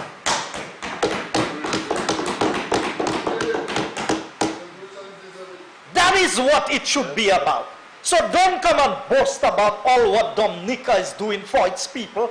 Dominica is doing this for its people because they are not fighting their own program. That is why they can sell so much. So if and I was saying that, Mr. Speaker, if as an individual I want to go into a citizenship by investment program, So I have the option of going to Dominica and going to St. Kitts, going to Antigua, and I have the option of buying in St. Lucia. And I already know that in a democratic system, a government can change. And I know if the government changes, they will call under review my investment in their country. Why would I invest when I have the option to do it just next door and have the same rights of St. Lucians? You see, Mr. Speaker, that's why I tell you, this is a calculated, wicked pronouncement by the members opposite. Mr. Speaker, I cannot find the words to describe anybody who loves St. Lucia would stoop that low in the political arena to undermine a program that they themselves conceived, Mr. Speaker. To what? To do what?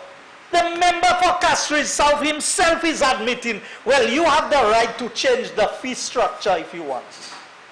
So if we have the right to change the fee structure, you can simply say, if you are genuinely concerned about St. Lucia, you could simply say, when we come into government, those who are there already, they got a buy, but anybody who's going to come into our new program, they will have to pay the new fee structure.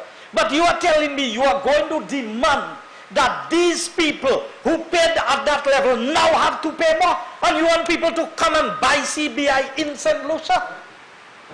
How is that possible? How is that? And how can members in all good conscience parade themselves inside here as if, oh, I love the people of St. Lucia and I'm protecting the interest of the people of St. Lucia? You're protecting your interest to remain in this parliament, not the interest of the people that you are representing. And so, Mr. Speaker, as we go on and we look at this thing, it's hurtful, you know, Mr. Speaker. You know why? Because what we could have done for the people of St. Lucia, we are not able to accomplish all of it because of the actions of the members opposite. Remember, you have 10 minutes in which to complete your presentation. Thank you, Mr. Speaker. Mr. Speaker, the scope that is widened by this government is to allow the program to reach wider areas. And Mr. Speaker, they approved some projects. A project was approved in Soufrière. Mr. Speaker, not even plans have been submitted. I want to ask the member for Castries South, who would have been the chairman of the CIP board, tell me, what was the criteria that the board used to approve the project in Soufrière? The Boca project that was approved as a CIP project. Where was the EIA?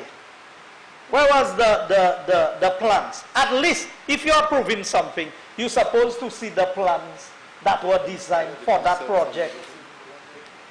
You know, Mr. Speaker, today, these same members want to call into question the integrity of other people.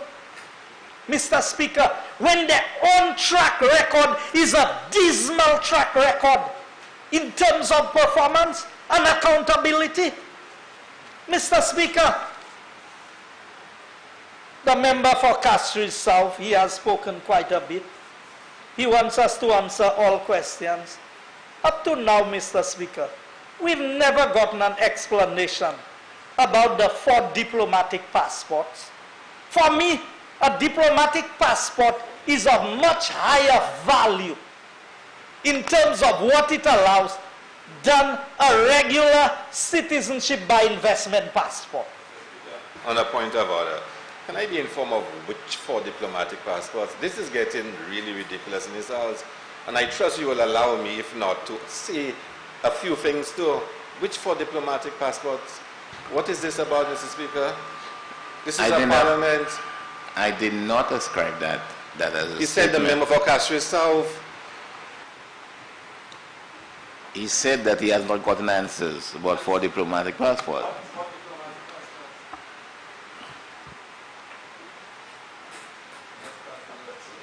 Mr. Speaker, I was just making a point, you know.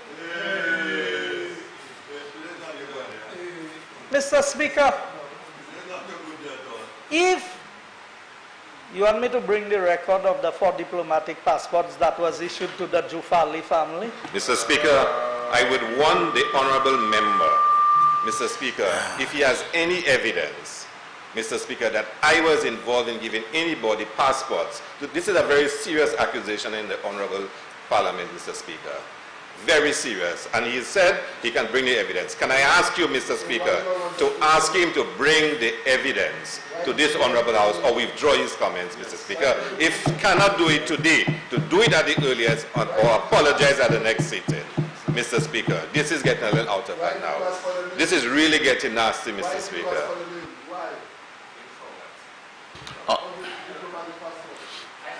Honorable member.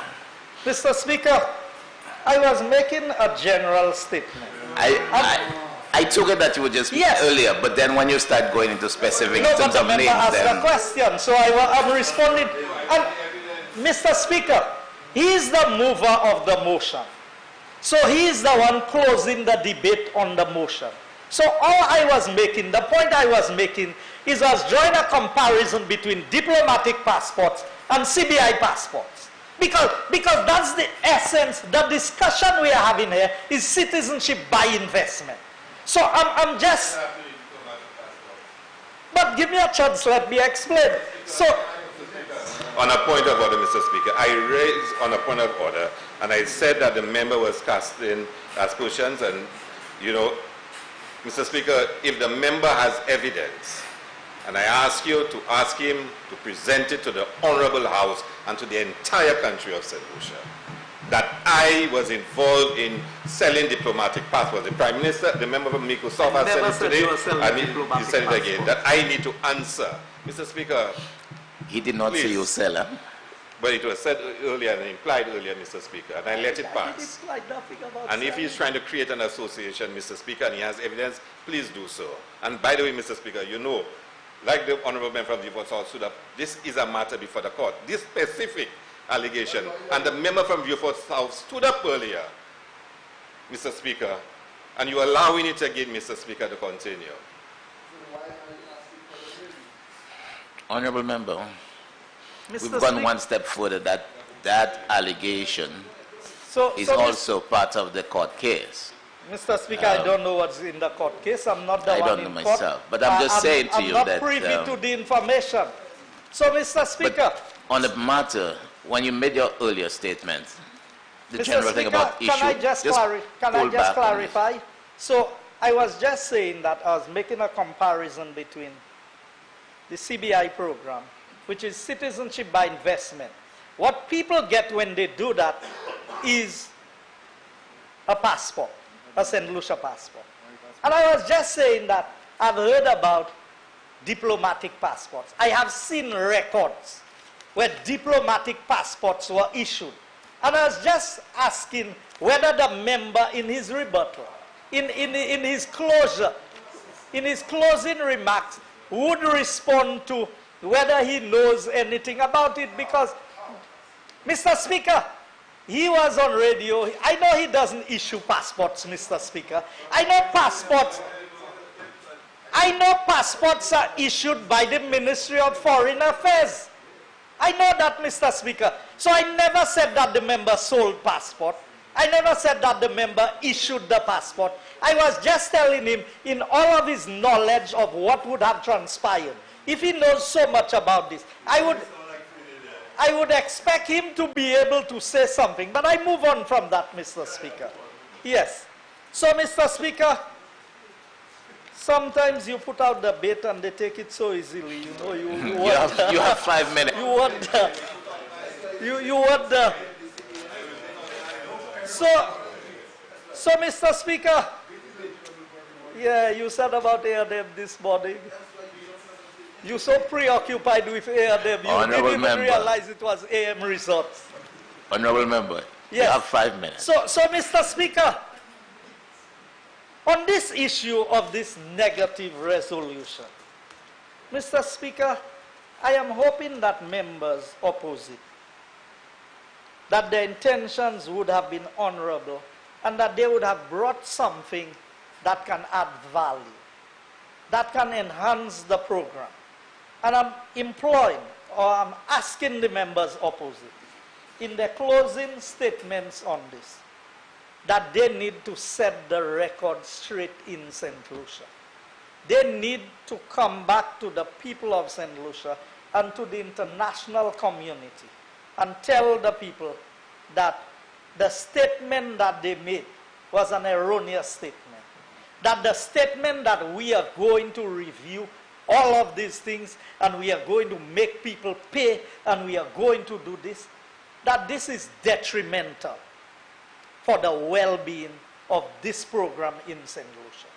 Mr. Speaker, if they fail to do so, I have reason to believe that they have a vested interest in pushing the project or the CBI program in other jurisdictions rather than St. Lucia to undermine the effectiveness of St. Lucia. So if you want St. Lucia to do well, if you are serious about your negative resolution and what it is intended to do, then do the honorable thing in this honorable house by withdrawing the statements that you have made that is detrimental and that all records internationally are showing that the opposition statements are designed to undermine the effectiveness of our program. And Mr. Speaker, from there we can begin to have a real discussion with the opposition on the CIP program. But in the meantime, Mr. Speaker, Mr. Speaker, in closing, I want to say concerning this motion, this negative resolution, it remains a negative resolution, and we on this side on a positive trend of building and developing this country. So we will remain on the positive side and leave the negative to the negative people. I thank you, Mr. Speaker.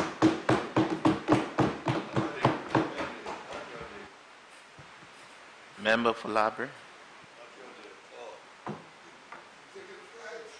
Thank you, Mr. Speaker.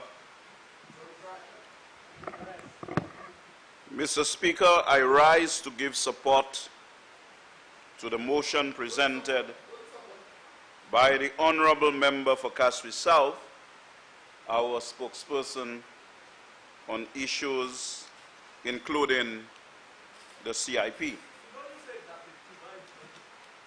Mr. Speaker, I have been listening for a very long time in this Honorable House to many questions being posed by the member for Kaswi South in particular and the opposition in general.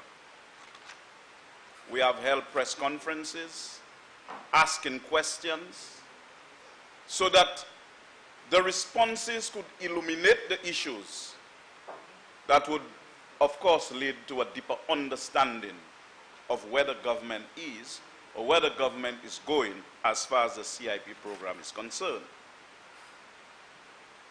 Mr. Speaker, the motion clearly states, be it resolved that Parliament by negative resolution approve that Regulation 2 and Regulation 10 provided by Statutory Instrument 2015 number 89 be hereby reinstated. Mr. Speaker, those who spoke before me have gone into the definition and have gone into the specifics. So I beg leave to just anchor myself in those explanations as I navigate my response and my support for the particular motion. Mr. Speaker, on every occasion, responses to questions by the opposition have invited insults, abuse, and sometimes they change the subject and advance issues that are not even of marginal relevance to the merit of the case before the House, Mr. Speaker. Mr. Speaker, in this regard, and at this juncture, it is more than proper to remind this Honorable House that the primary functions of parliamentarians, and I would allude to four. One, to make and change laws, acting on behalf of voters and citizens, debate the major issues confronting the day, representation, to check and challenge the work of the government, scrutiny, and to check and approve government spending, like the budget, and subjecting its taxation to systematic scrutiny. And I want to make it absolutely clear to this Honorable House, Mr. Speaker, that the opposition will continue to fulfill its constitutional duties in the face of the difficulties that we are confronted with. As if there is a gross intolerance for debate in this House. This is what we come to do here, Mr. Speaker. To debate the issues confronting the people of this country and to seek clarification from the government whenever necessary, and for them to respond as far as practicable. Hence, in unhesitating obedience to what is deemed our constitutional duty, we have brought a perfectly legitimate motion to the House for the careful and sensible treatment of members of this House. Notwithstanding, Mr. Speaker, that they will band together and try to disregard the motion, try to ridicule the motion, we would be happy that if they were mature and sober enough to support a sensible motion, even though they on the other side would be happy to achieve that political objective. But this is not all we come to this Honorable House to do. There is the strategic goal of the motion, and it will be met, Mr. Speaker. We come here instead of a political platform at the market steps or somewhere in Deriso or some other part of this country. We have come to the House to debate serious matters pertaining to the business of the people. We're not causing any waylay anywhere because we can come here and debate. It's not every time we'll organize a protest. And our protests, I must remind this Honorable House and this government that our protests have been growing in numbers, and as soon as practicable, we shall determine what courses of actions that we are going to pursue as we endeavor to return this country to normalcy, Mr. Speaker. Mr. Speaker, once our strategic goal is achieved, then the action is strategically effective. This does not require, however, that the political objective is achieved. This is because strategic effectiveness is unrelated to the achievement of the political objective. Like I said earlier, we would have been happy if members opposite would agree that something is wrong and we need to fix it. But it doesn't really matter. We are speaking to St. Lucians at home and abroad, and we are speaking to the world regarding our own discomfort with the issues that we are debating in this Honorable House. Mr. Speaker, countries have adopted the CIP for specific reasons. And the member for Kasri South East kept on talking about Dominica, where they have taken monies and invest in housing, in healthcare, etc. Things that benefit the people of Dominica. Given the tight fiscal framework we had, Mr. Speaker, because I want to remind this Honorable House, we inherited a fiscal deficit of almost 10% when we got in 2011. And it did not give us much room to maneuver. We managed the economy. We were able to return macroeconomic stability to the country, but we needed greater space to maneuver. And it was in this light that the CIP was conceived. And everybody who knows me would understand fundamentally that this is not a program that I'm in love with. But I understand the significance of trying to explore new ways to deliver to the people of this country. So, Mr. Speaker, when we go to Regulation 2, setting up an account, an escrow account in a foreign country, You cannot trivialize the concerns of the opposition. It is like chat show de quet glofwet. We have seen that this government moved away from the national priorities of the people of this country and are interested in the agenda of foreigners. I do not have to remind this Honorable House about how many millions of dollars have been spent on DSH. The abandonment of the meat processing facility of $25 million. I do not have to remind this Honorable House about the acquisition of lands for new meat processing facility for $12 million in the Miku area, building of unnecessary road for Tioa King and DSH. It's a badly constructed road, yes. Awarding a permanent contract for vision planning. They ridicule us that we had no vision and we had a vision committee. But permanent $40 million. $40 million, and I stand corrected. Acquisition of debt-laden Caribbean jewels property of over 100 million. Acquisition of shock swamplands for Hyatt at over $30 million. And another $40 million from NIC funds to facilitate a Canadian billionaire. And when you amend the regulations to allow the escrow account to be set up in a foreign country, as opposed to what was stated originally, it must render a high index of suspicion. That is the way the human mind works. Chat show de quent glofwet. When we go to regulation 10 about high-end boutiques, the government was very clear in terms of trying to improve the investment climate. High net worth persons to come in and set up, create investment, so that people who are leaving university and other institutions can at least be absorbed in the private sector. Because government will never be able to have enough space to accommodate all our school leavers. We need to expand the private sector. And in redefining the role of government, we need to begin to expand the private sector. Because the growth and dynamism of the private sector is very important to stimulate new economic activity in the country. That was the thinking of the St. Lucia Labour Party administration. So when Dominica can invest in their own healthcare with the CIP funds, they can invest in housing, it benefits the people. Because you see, healthcare is not just the provision of hospitals and health centers alone. It is the whole compass of preventive health facilities, good food, good water, and a clean and wholesome environment. So housing goes hand in hand with an effort to improve the healthcare situation.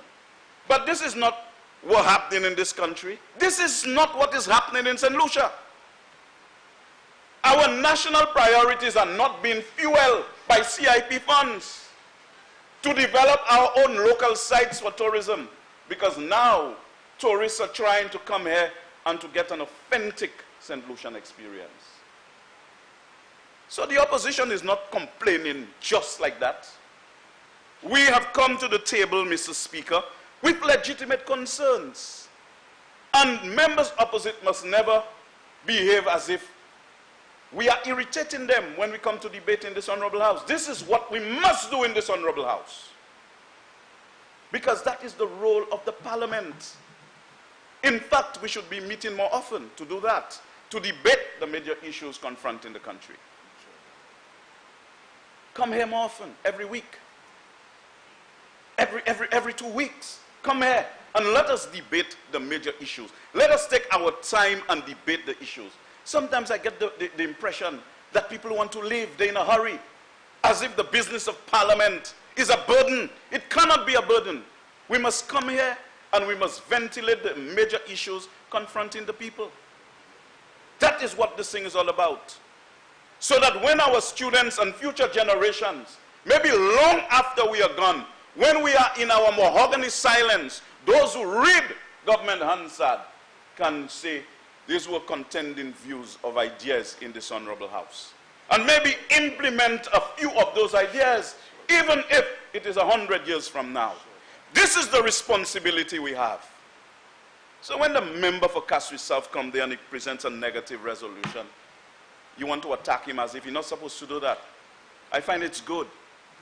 Because for a very long time we have been in this house, we seldom saw on the opposing side a motion being brought forward to the parliament for debate. And I think we are progressing as a parliament. I don't believe that we are a very bad parliament, Mr. Speaker. People always say, you know, we don't agree and we always debating. But that's what we must do. You know, we behave bad in the parliament and young people watching us. Mr. Speaker, the opposition comes prepared to debate. And members opposite always try to change the subject instead of trying to provide logical and cogent arguments to substantiate their own side of things, Mr. Speaker. And so, Mr. Speaker, I want to end by indicating that I support the motion as presented by the member for Castle South. I thank you, Mr. Speaker.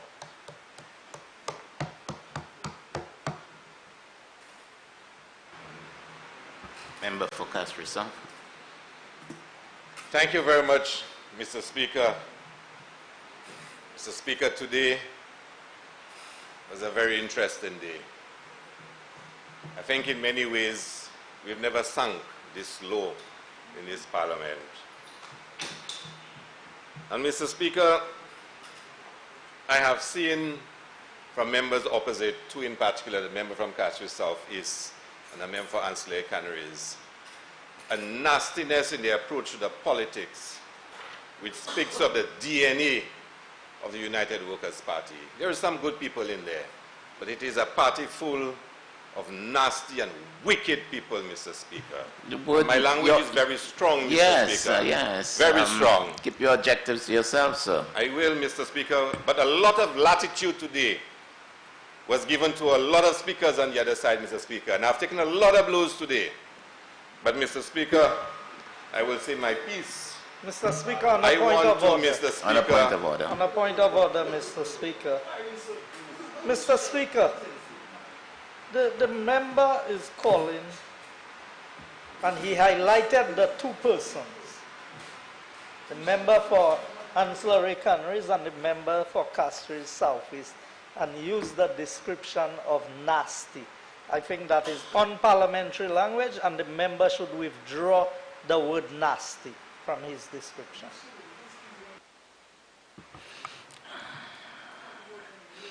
Honorable Member Castle South, I call on you to keep your objectives to yourselves. And you said, yes, you're using very strong language. I will ask the clerk to ensure that it is struck off of our record. But those languages are not parliamentary, especially making a direct reference to members in this house. It's not called for, and it's not what we expected to do. Withdraw it, and then I will have our honorable member, and I will have the clerk to strike it completely off our record. Speaker, and then we continue. Anything you ask me to withdraw, I will withdraw. But today, a lot was said to me, about me, including matters not consistent with the standing orders. But they were allowed, I hear all justified, Mr. Speaker. Mr. Speaker, I will focus on contributions made by the member from Ancillary Canaries, the member from Miku South, and I will end with the member from Castle South East. And Mr. Speaker, I can choose to do like they did. The tone of their contributions, the accusations, Mr. Speaker, but I think I'm a lot better